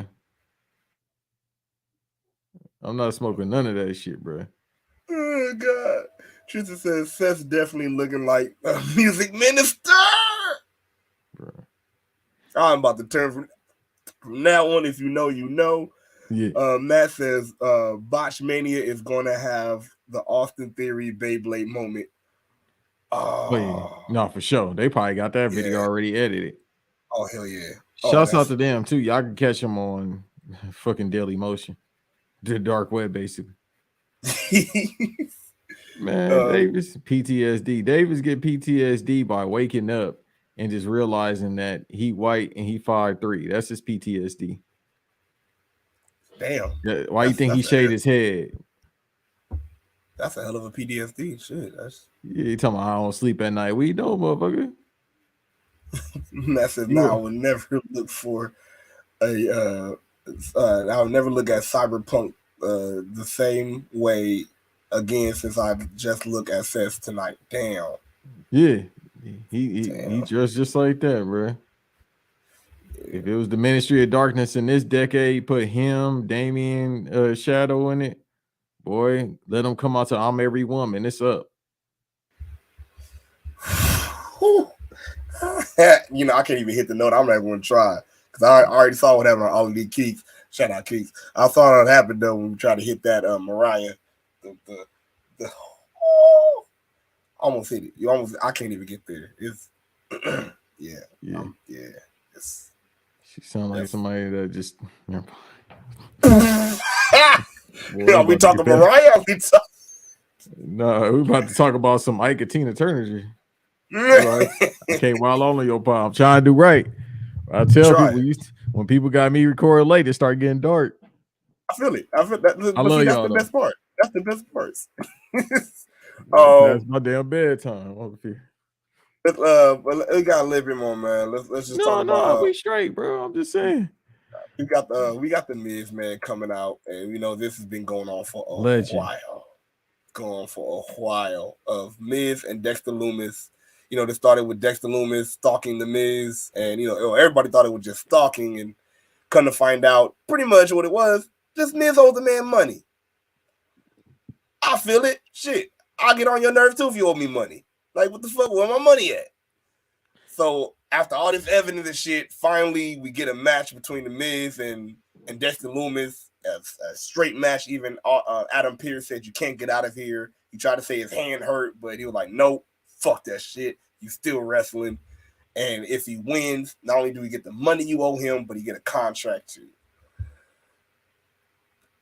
It was pretty cool. I just like to see the way Dexter Loomis moves in the ring. I like to see him move past this thing and get to another storyline or something, because I liked him as I liked him in Impact before he was called Dexter Loomis. Mm-hmm. I liked him in Impact. I liked Shaw. I like the character. I do like the whole he's almost like Dexter. Like I'm real calculated, but I'm creepy at the same time. Like he's like it's not mystic shit, but he's like that he's a real psycho type of scary movie type of shit. I like that type of shit. Even the way he moves in the ring, like he got that, I move quick type of shit. The only thing that's kind of weird maybe is this whole sliding out of the ring. Because you see the way he slides on the ring and like use his hands, he does the same shit when he go out the ring. So like he slides. He act like he got them Seth Rollins clothes on. Yeah, that's exactly what. Yeah. Just without the smile. Look like that Neo picture. Everybody know that Neo picture. The one he was looking like. You know what? But Shaw has some good moves, man. Like he had one elbow through the table when he took him through the fans. It was a nice little spectacle. It was sports entertaining. All in all, Dexter Loomis won. I'm selling for it. A nice little. I'm hoping that this is over between Dexter Loomis and the Miz. It looked like it is. Dexter Loomis even felt kind of generous with giving the money out to fans. Look at that little kid. Can I have a telly? Fake ass money, boy. Y'all about to be upset. Give me that Louis bag instead. I would have snatched that shit, bro.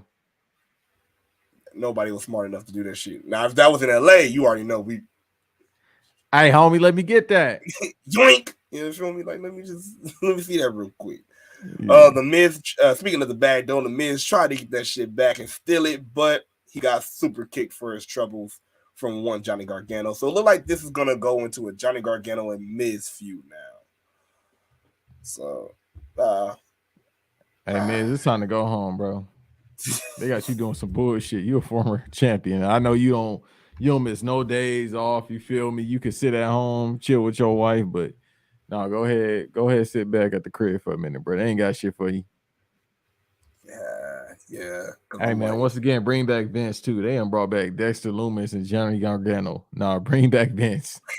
You're not feeling Johnny? I know a lot of people are like, what is going on Dexter, but what is it about Johnny? Because I know some people just like nah on him, and then you see other people that's like, oh, they love Johnny, they love the Rebel Heart, they love Johnny wrestling. So what is on your side? What is it about Johnny that's like nah for you? Oh man, NXT at work, because that's basically the indies. It's just mainstream indies for indie talent to develop to get on the mainstream. So it work over there. But bruh, if he was in AEW, he'd be cooking. I don't like it. Like, yeah, I ain't feeling the promos. The wrestling cool, but I ain't feeling the promos. We supposed to, if you on the main roster, even back in our day, you had people that couldn't work, but they brought something like, dog. Why do I remember Midian? I couldn't name you a Midian match, but you remember the mystique of him. Viscera, God bless his soul, could work. We had all these people that even if they wasn't good workers, we remembered it for their gimmicks just because. So you feel me? Like Crash Holly couldn't, God bless, Anaheim legend. I don't even know if that's cool to be Anaheim legend, but God bless his soul. But you feel me? The fact that, you know what I mean, we remember Crash Holly, 1,000 coming out to 1,000 pounds. He holding the goddamn scale, coming out, scaling himself. You feel me? That's fire, and we remember that. But with Johnny wrestling, it's like, dog, like you could wrestle, hooray. But I can't name no promos. Sports entertainment. I ain't sports entertained. And it goes back to that whole, sports entertainment versus pro wrestling thing. It's like, I'm like, yo, like, why has it got to be a versus? Why can't you just be a complete package? I think that's what worked. I think that's why it worked for people like The Rock or people like Stone Cold. Because I'm like, you have the complete package. Like you can work in the ring, but also you have talk. You can, you have the full back. That's what everything is. It's like, why they got to be a versus though? I thought that's just how people make everything to be. But it's just like with him in particular, it's just like I just rather see you wrestle than talk. But I can't just see you wrestle because of sports entertainment. Mm-hmm. But at least I'm supposed to be entertained. Like I can't be entertained by the wrestling because I can go to different companies and just watch pure wrestling that you do. But going back to what I said, like WWE, you had all these talents. Like some of them weren't the best workers, but you remember them for something and you were entertained because obviously you still remember it 20 years later. Right. Pretty much the message of the story is just look for a complete package. Like let's stop with the versus shit. Just enjoy wrestling. Period. Just enjoy wrestling. Whatever you enjoy, just enjoy the shit. And like I said on the show with Keeks, like I'm not against WWE. I'm not feeling it right now, but I'm not against it. I'm gonna pick it right up. It's just once again football, basketball. But I like AEW. I like WWE. I like GCW. New Japan is my favorite promotion out. I like Stardom. I watch all these promotions, bro. Just it ain't hitting right now with the, but that don't mean one monkey stopped that show. Not calling myself that because that's racial. Yeah. Oh shit! And speaking of, it's funny we was still talking about this Dexter Lewis match. This just popped up from WrestleFeed. It says Corey Graves. I don't even catch this shit, but I guess Corey Graves mentions Hush Money on a Raw. Hey Vince, come back, bro. And start slapping people. Like they just disrespecting you now. Oh God. Vince got to be like, I started this gangster shit, and it's the motherfucking thanks I get. So pretty much when Dexter Loomis was giving out the money to the fans, it says, while this was happening, Corey Graves made a reference to the recent scandal, and he said, "Is that hush money?" Yeah, I gotta see you, bro. Hey, if I'm him, hey, I don't know if Vince watching or not, but if I am, hey, bro, what you say though? What you mean by that? Not is that hush money for witnesses. I don't. Because I already know Corey Graves gonna be like, well, it wasn't about the Vince stuff, because it was about the whole thing because it was the law stuff with the Miz. But it's like, it's too soon, bro. It's too soon. Yeah, because MGK, little brother, always gotta say something like, bro, we don't care about what you talking about. Go over there and do that commentary. Like, which a lot of people saying they don't even want him on commentary. I'm like, damn, he just can't win for losing. He trash. That's why, bro. You feel me? Hot Topic looking ass employee talking, bro. Talking about Bianca Belair. What's this band shit? I'm like, bro. I wonder if he's ever really gonna come back to the ring. Because remember when he got clear, they did say he is cleared to wrestle now. He can just say, "Hey, let me come back." Keep your ass at that table and keep talking, even though we don't enjoy you. Don't put your. I don't remember none of your matches from NXT. Oh, damn. Looking like Kid Boo standing there, pink skin. Oh God, I don't know. I don't know if the Carmella stuff made it worse, but yeah, he just. Oh yeah, no, that's what made him start feeling himself. You feel me? Because he coming off, you know what I mean, the ex-wife. He said, "Oh, I done upgraded myself. I done got me a baddie," which she is. But then after that, he started feeling himself too much. Because remember, he did a little tweet talking about, "I had to find out news about my wife because of whoop-de-whoop-whoop." And then he deleted the tweet. No, I stand on your stone. You feel me? Say they did your girl dirty. You feel me? Go ahead, talk to that man, get some understanding for the understanding one time. But if you don't do that, don't tweet nothing out and delete it because you scared. Go to church then, homie. That part. Oh man, let's see what we got in the comments. Young Rasheen says, "I didn't even catch that. I'm sorry, Corey. It's funny sometimes."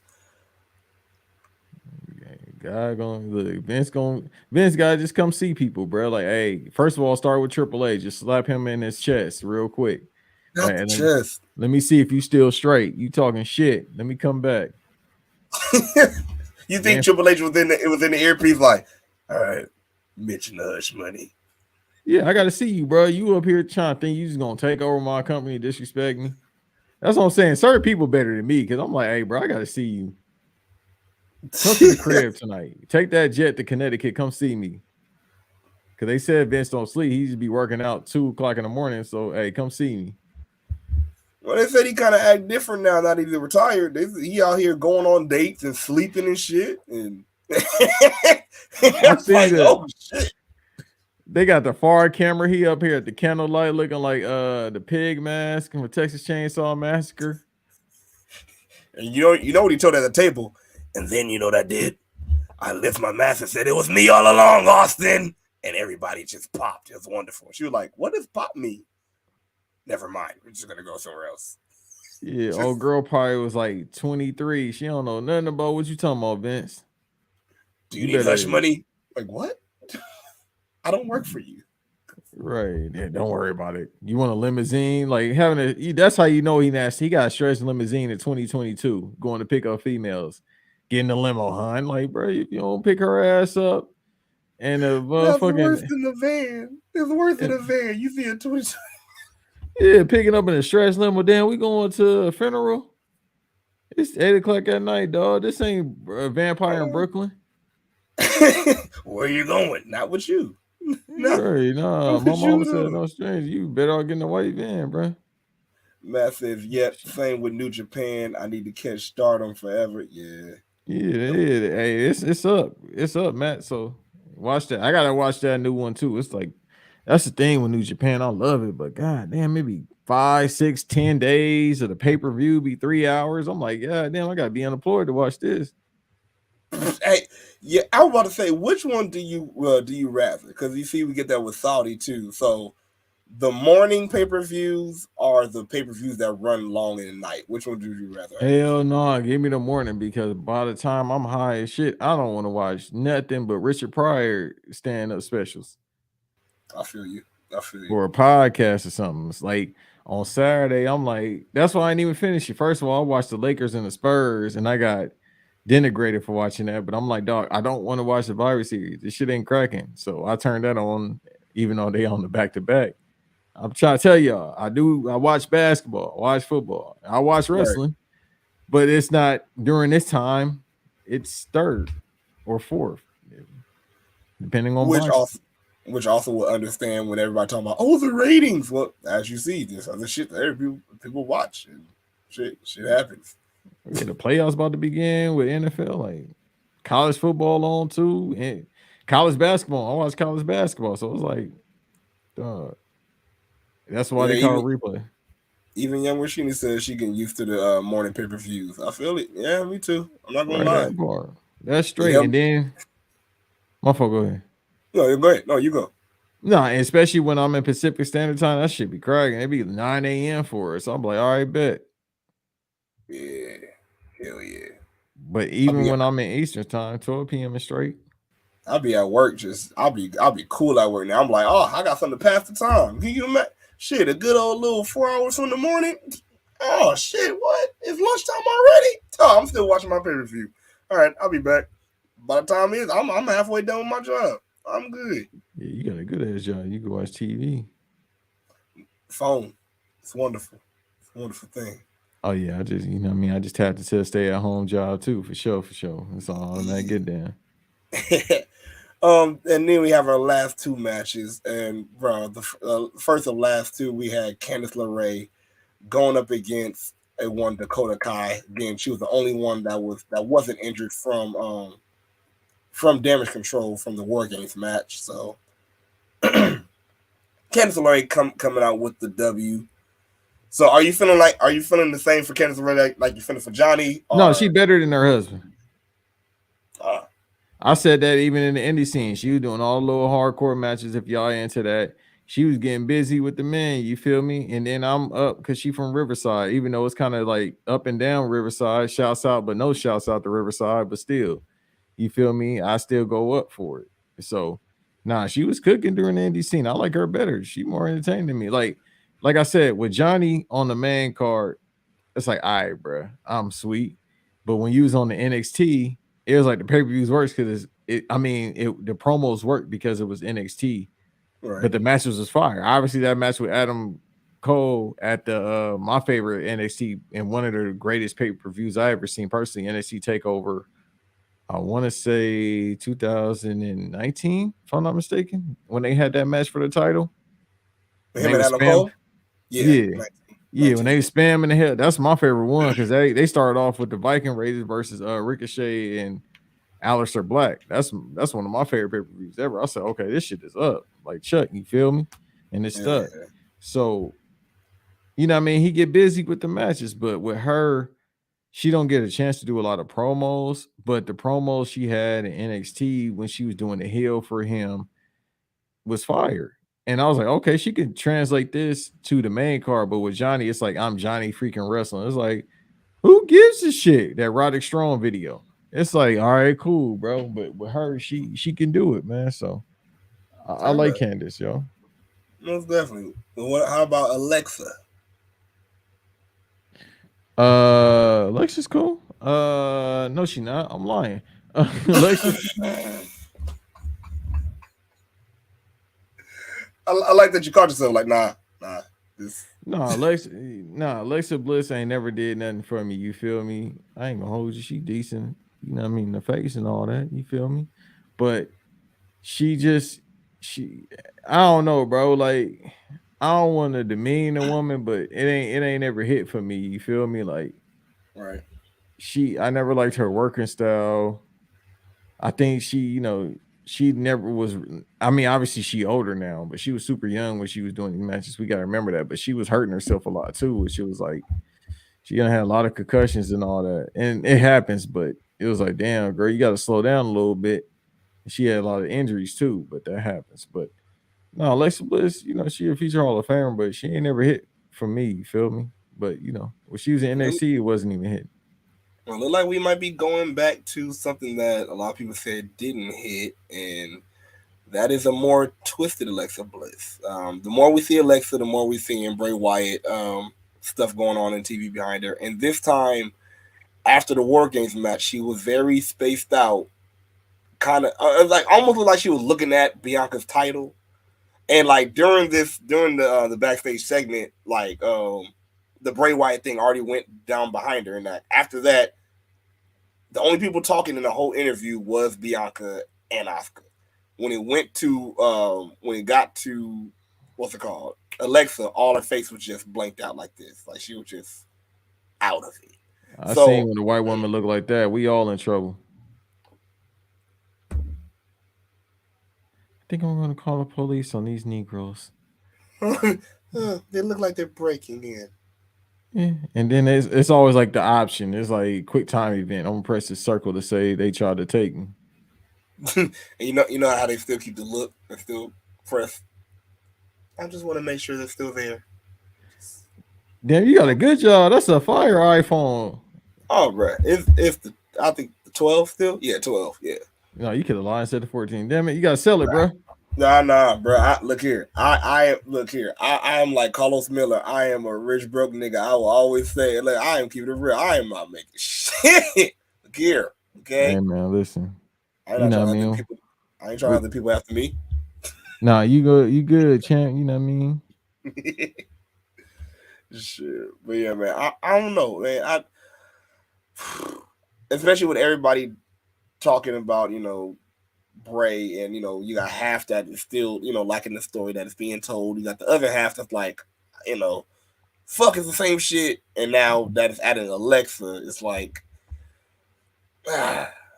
I'm down with it. I'm down to see if where it goes with Alexa. Maybe she don't kind of bring the full way, but just she remembers her twisted ways and just gets a little bit more grittier. Maybe, I don't know. Man, I don't want to see none of that shit. Bray Wyatt trick y'all too. I know that's a different show, but that shit been trash. I ain't never liked Bray Wyatt. I don't like him now. I don't care about no Uncle Howie.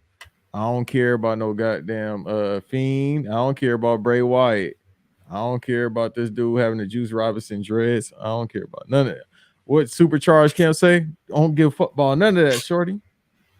That's the thing. Like for me, I guess because I don't know. Like, and I understand it. A lot of people like, if you got to think that deep, then fuck it.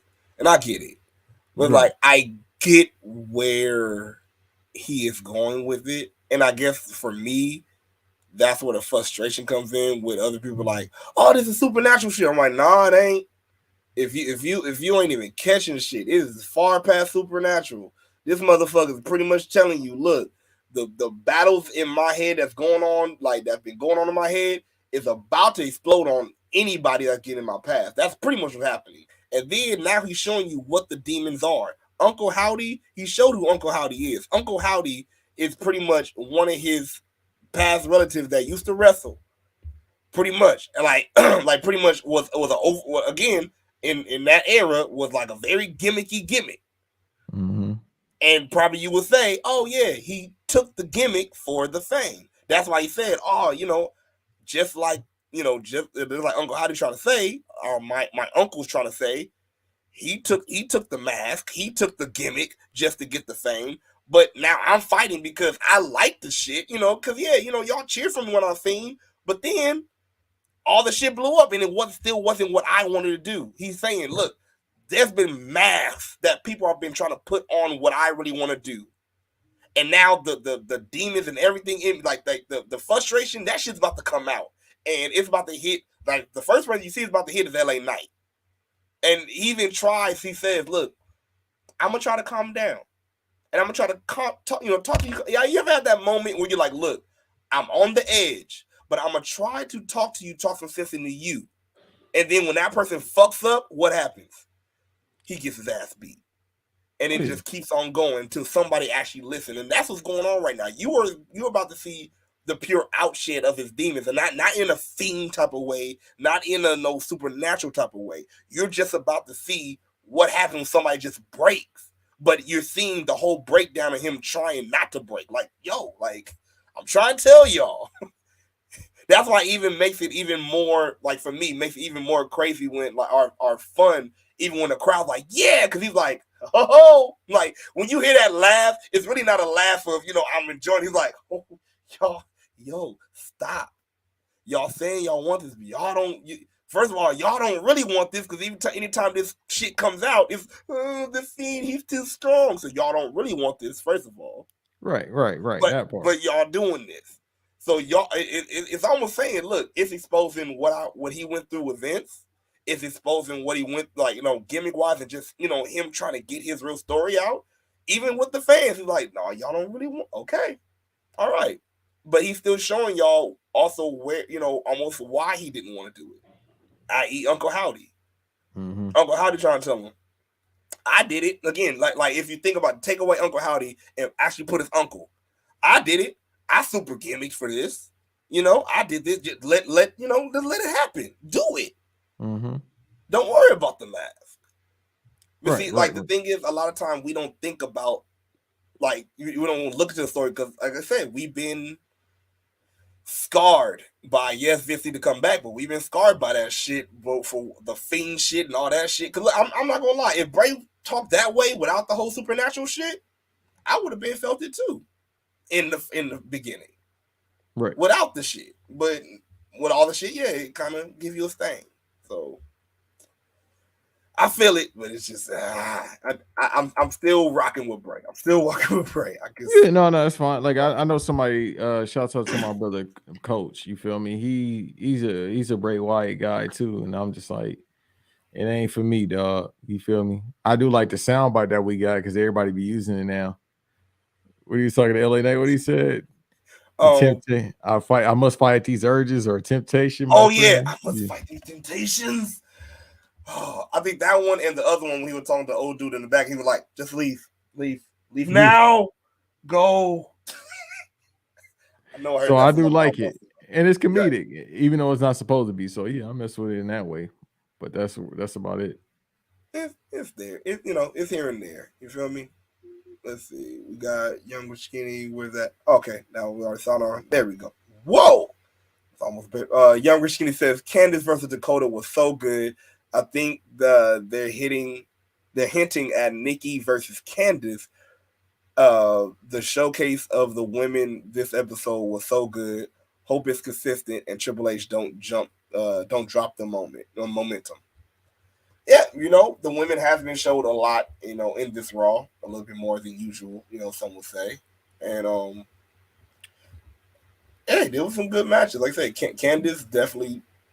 Hey, Candice, she did it. She did that shit. And again, I'm always selling for Rhea and everybody else. So yeah, definitely they had a good one. Alexa, we're gonna see where this goes. Cause like you had a great point about Alexa though. It's like she has a great Hall of Fame career, especially with the women. Division is just a lot of stuff wasn't hidden at first. I was with the Twisted Bliss in NXT, but yeah. But Young Rashidi says Alexa did great at War Games.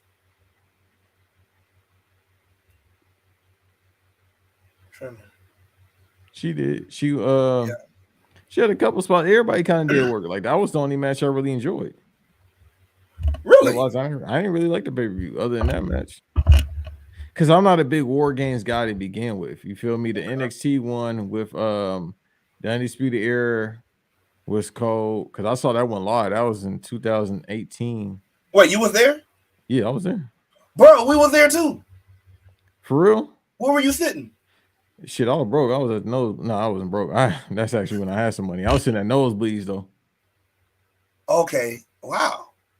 Damn, that's crazy. Yeah. We was right at the on the floor in the corner area though. It was like front row on the sides. It was like right in the corner though, like a little bit by the announce desk. And, did the homie had the crown on? Did the homie have the crown on then? I do believe, yes. I do believe because that was when we had it was Ricochet, Pete Dunne, what's it called? Was it the War Raiders too? Yep, War Raiders going up against UE. Yeah. Yep. Yeah. I'm trying to think because if the homie had the crown on, I think I did see y'all. No lie, I got insane memory, so I'm like, That day, no, he did not have the crown on. That didn't have the crown on. That day, nah. Yeah, because I'm trying to think. I was like, damn, I thought I saw y'all. Because I seen somebody with some gimmick on the top of their head, but it probably wasn't no crown. But nah, hey, man, y'all see how life works? Everything is the multiverse in life. You feel me? Just ain't no movie. You know what I mean? Come to find out, because that was 4 years later. You know what I mean? I'm recording with this man. You see how God work? Everything timing, man. You feel me? Real shit, man. It's all. Go ahead. You was what? Nah, I was about to wild out. All I was about to say is I was there looking at Caleb Braxton about to fall from the top. If y'all ever been to Staples Center, fall at the top looking at that respectfully. Now, when you can see it from nosebleed, you know. Yeah, no, it's there. It's there. I was like, man, I don't give a damn about no Keith Lee. I'm looking at her. Now, that's limitless. That is limitless. That way. The things I would do is limitless. Yeah, absolutely. Man, I do believe.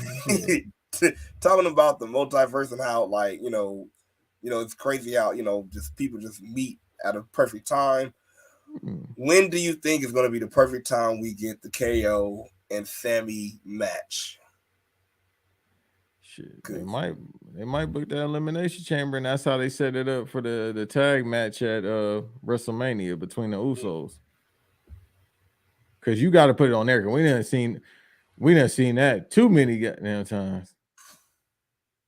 It's always still like it's always high impactful though. Like there's some that's like, okay, yeah, like it's getting tiring, but still like I still want to watch it. Like prime example, Johnny Gargano, Tommaso Ciampa, tired, but yeah, I still want to see it. New Day, Usos, I still love it. Right. Sami Zayn and KO, especially if you space them out. Oh yeah, just keep on giving me that. Yeah, no. But this time we had KO versus Jey Uso, and hey, they put on to say they just went through War Games.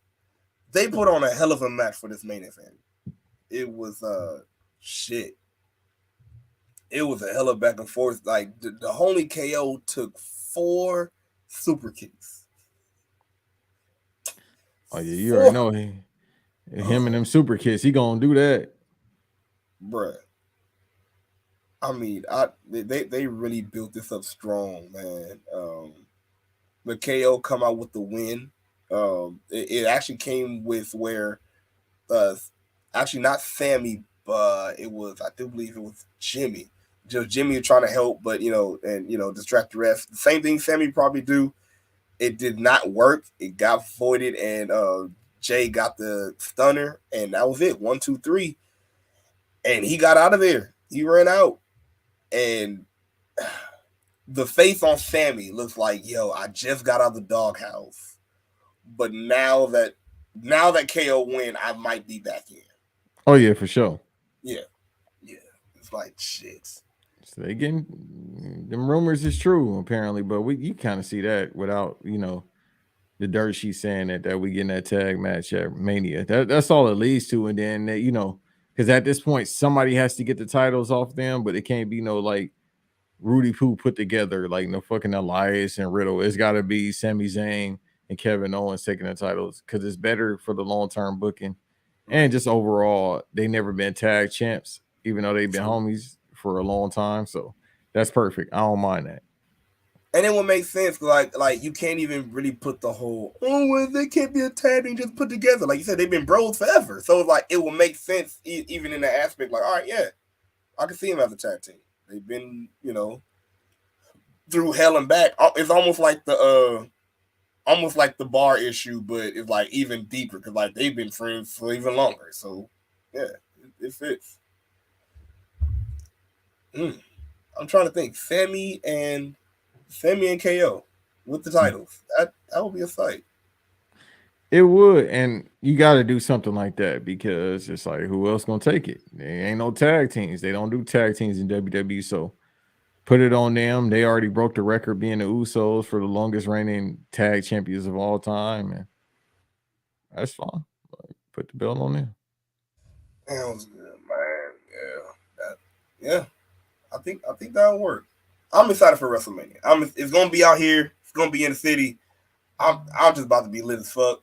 It's going down. It's about to be turned as hell, man. You going? But I feel like I'm will, but then I don't want to say yeah and then not. I'm asking because I ain't going. I'm trying to see. I'm like if not go. We definitely might hit up like a kickback or something like throw like a kickback to like a watch party or something. You feel me?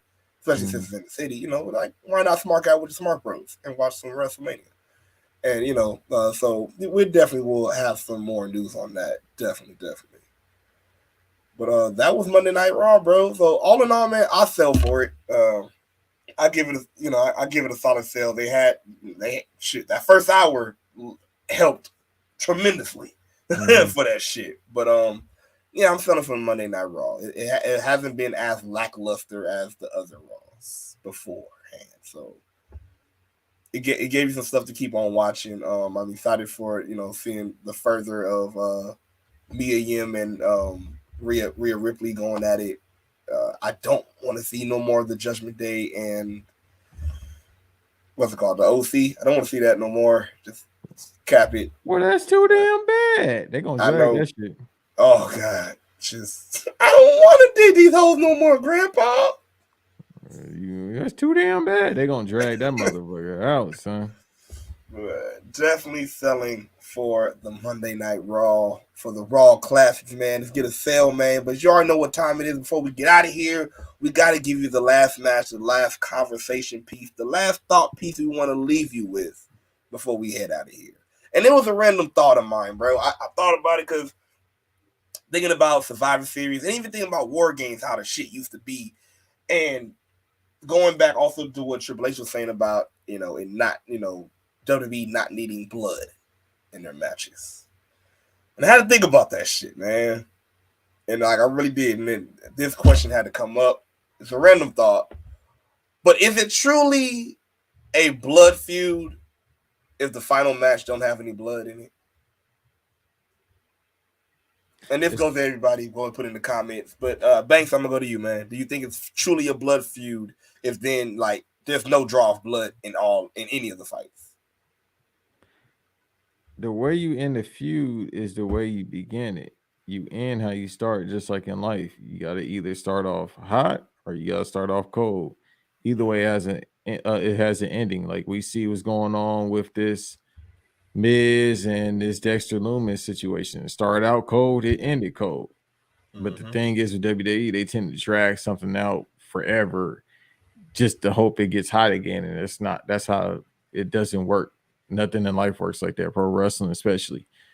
You can end a feud without having blood. You just have to end it the way it was built up. So because he's immature and he's a mark himself, being CM Punk, they shouldn't have ended the feud with MJF going over him. It's the young talent who's already better than him, better than he'll ever be. They shouldn't have ended MJF going over him to end the feud. They didn't need blood, but AEW does do that sometimes too much with the blood.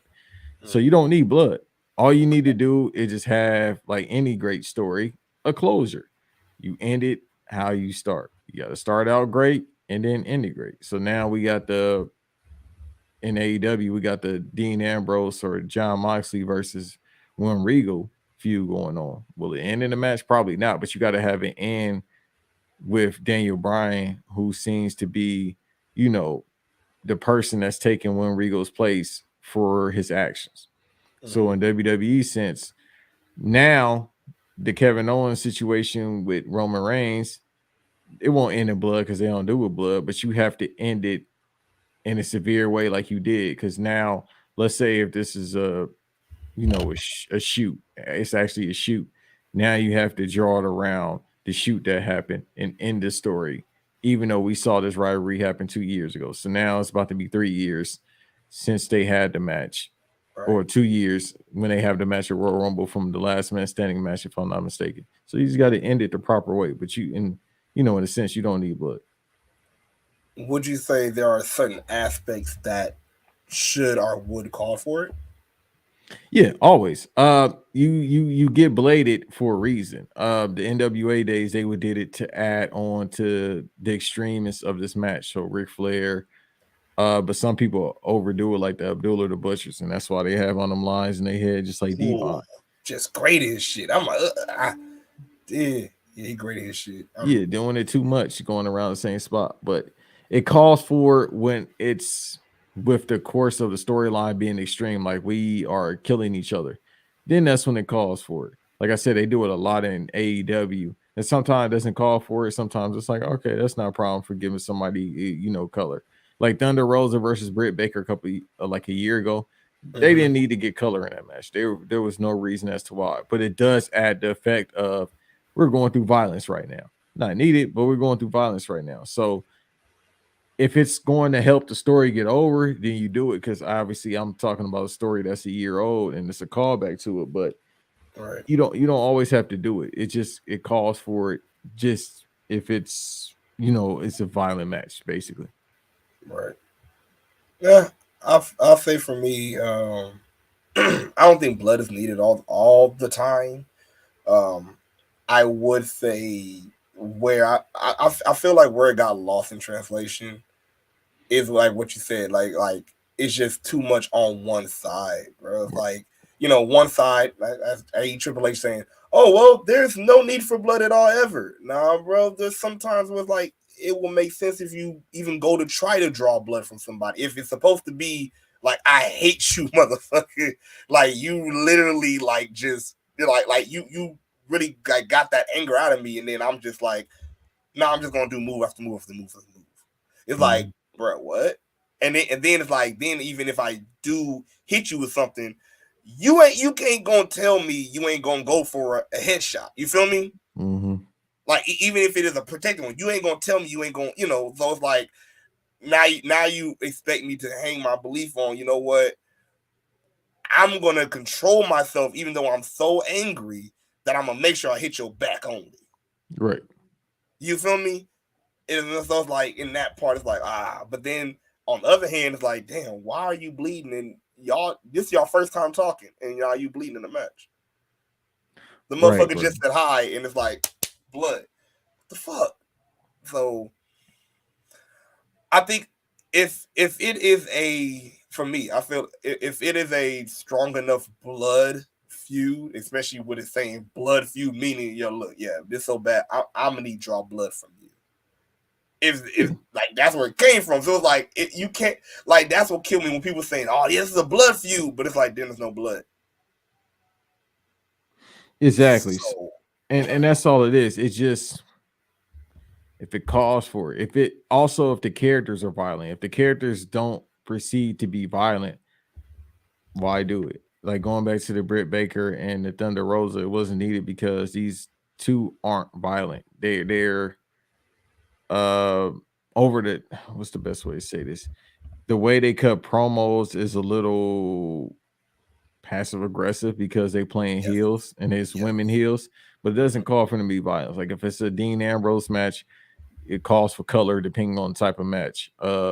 Chris Jericho likes to do it from time to time now. Eddie Kingston, he don't really do blood like that, and he would be number one person that seems to do it, but he doesn't do it. So it just pertains to the character. How is it going to progress the story? Because as a booker, everything is based on how is this going to first of all, number one is how is it going to draw money, because that's what it's all about. The great Kurt Hennig, God rest his soul, said it. In this business, he told Brock Lesnar, the main goal is to make money. I think people keep forgetting that. It ain't about no social media, ain't about none of that shit. It's about making money. Everything you do, everybody that's listening to me, I'm trying not to sound like a capitalist, is to make money. Love podcasting. This is the biggest blessing of my life, but I plan on making income from it. And I think everybody's idea is to make income from anything that you do. You don't go to work and be like, damn, I want to be employee of the month. You want to draw money. Anything you do, if you can be a draw, make your money. So, but with bookers, they have to realize if they making this storyline and it's a prominent storyline, it calls for it based on the character, the aspect of where the story is going, then we add that in. Right. Yeah, just like Tristan said, but it doesn't always call for it now. Most definitely. Hey, and that is our smart psychology, man. Tristan says mostly to solidify a good heel turn. Hey, man, look. That's all we have these last matches, these last thought pieces. Something to, get your smart psychology going before we get out of here. But, bro, I want to thank you, man. This is my first Raw Classics without just being me. And I know the people like hearing other people, so this is fun, man. Definitely got to have you on again, bro. Definitely. Hey, man, listen, like I already said, it's automatic get down, y'all family. We're going to set something up, too. I like that idea you said in the chat, so I got an idea when I run it to you off air. But, man, listen, if y'all tapped into these guys, man, if y'all not, whoever see this in the past and y'all come back, you feel me, because we live in a time machine. I'm glad y'all enjoyed the topic, man. Hey, it wasn't about me, it's about them. So make sure you hit that like and you subscribe to them, man. I appreciate y'all for having me on. You feel me? That part. And also let them know where they can follow the fam at, everywhere that you're doing. Let them know. That's gonna take too long. Y'all just follow me there. Boy, if I plug all the podcasts I do, I'll plug 3 of them. I'll do 3 of them. I'll do 5 of them, but I'll plug 3. You got it. Follow me at Pardon the Banks on Twitter.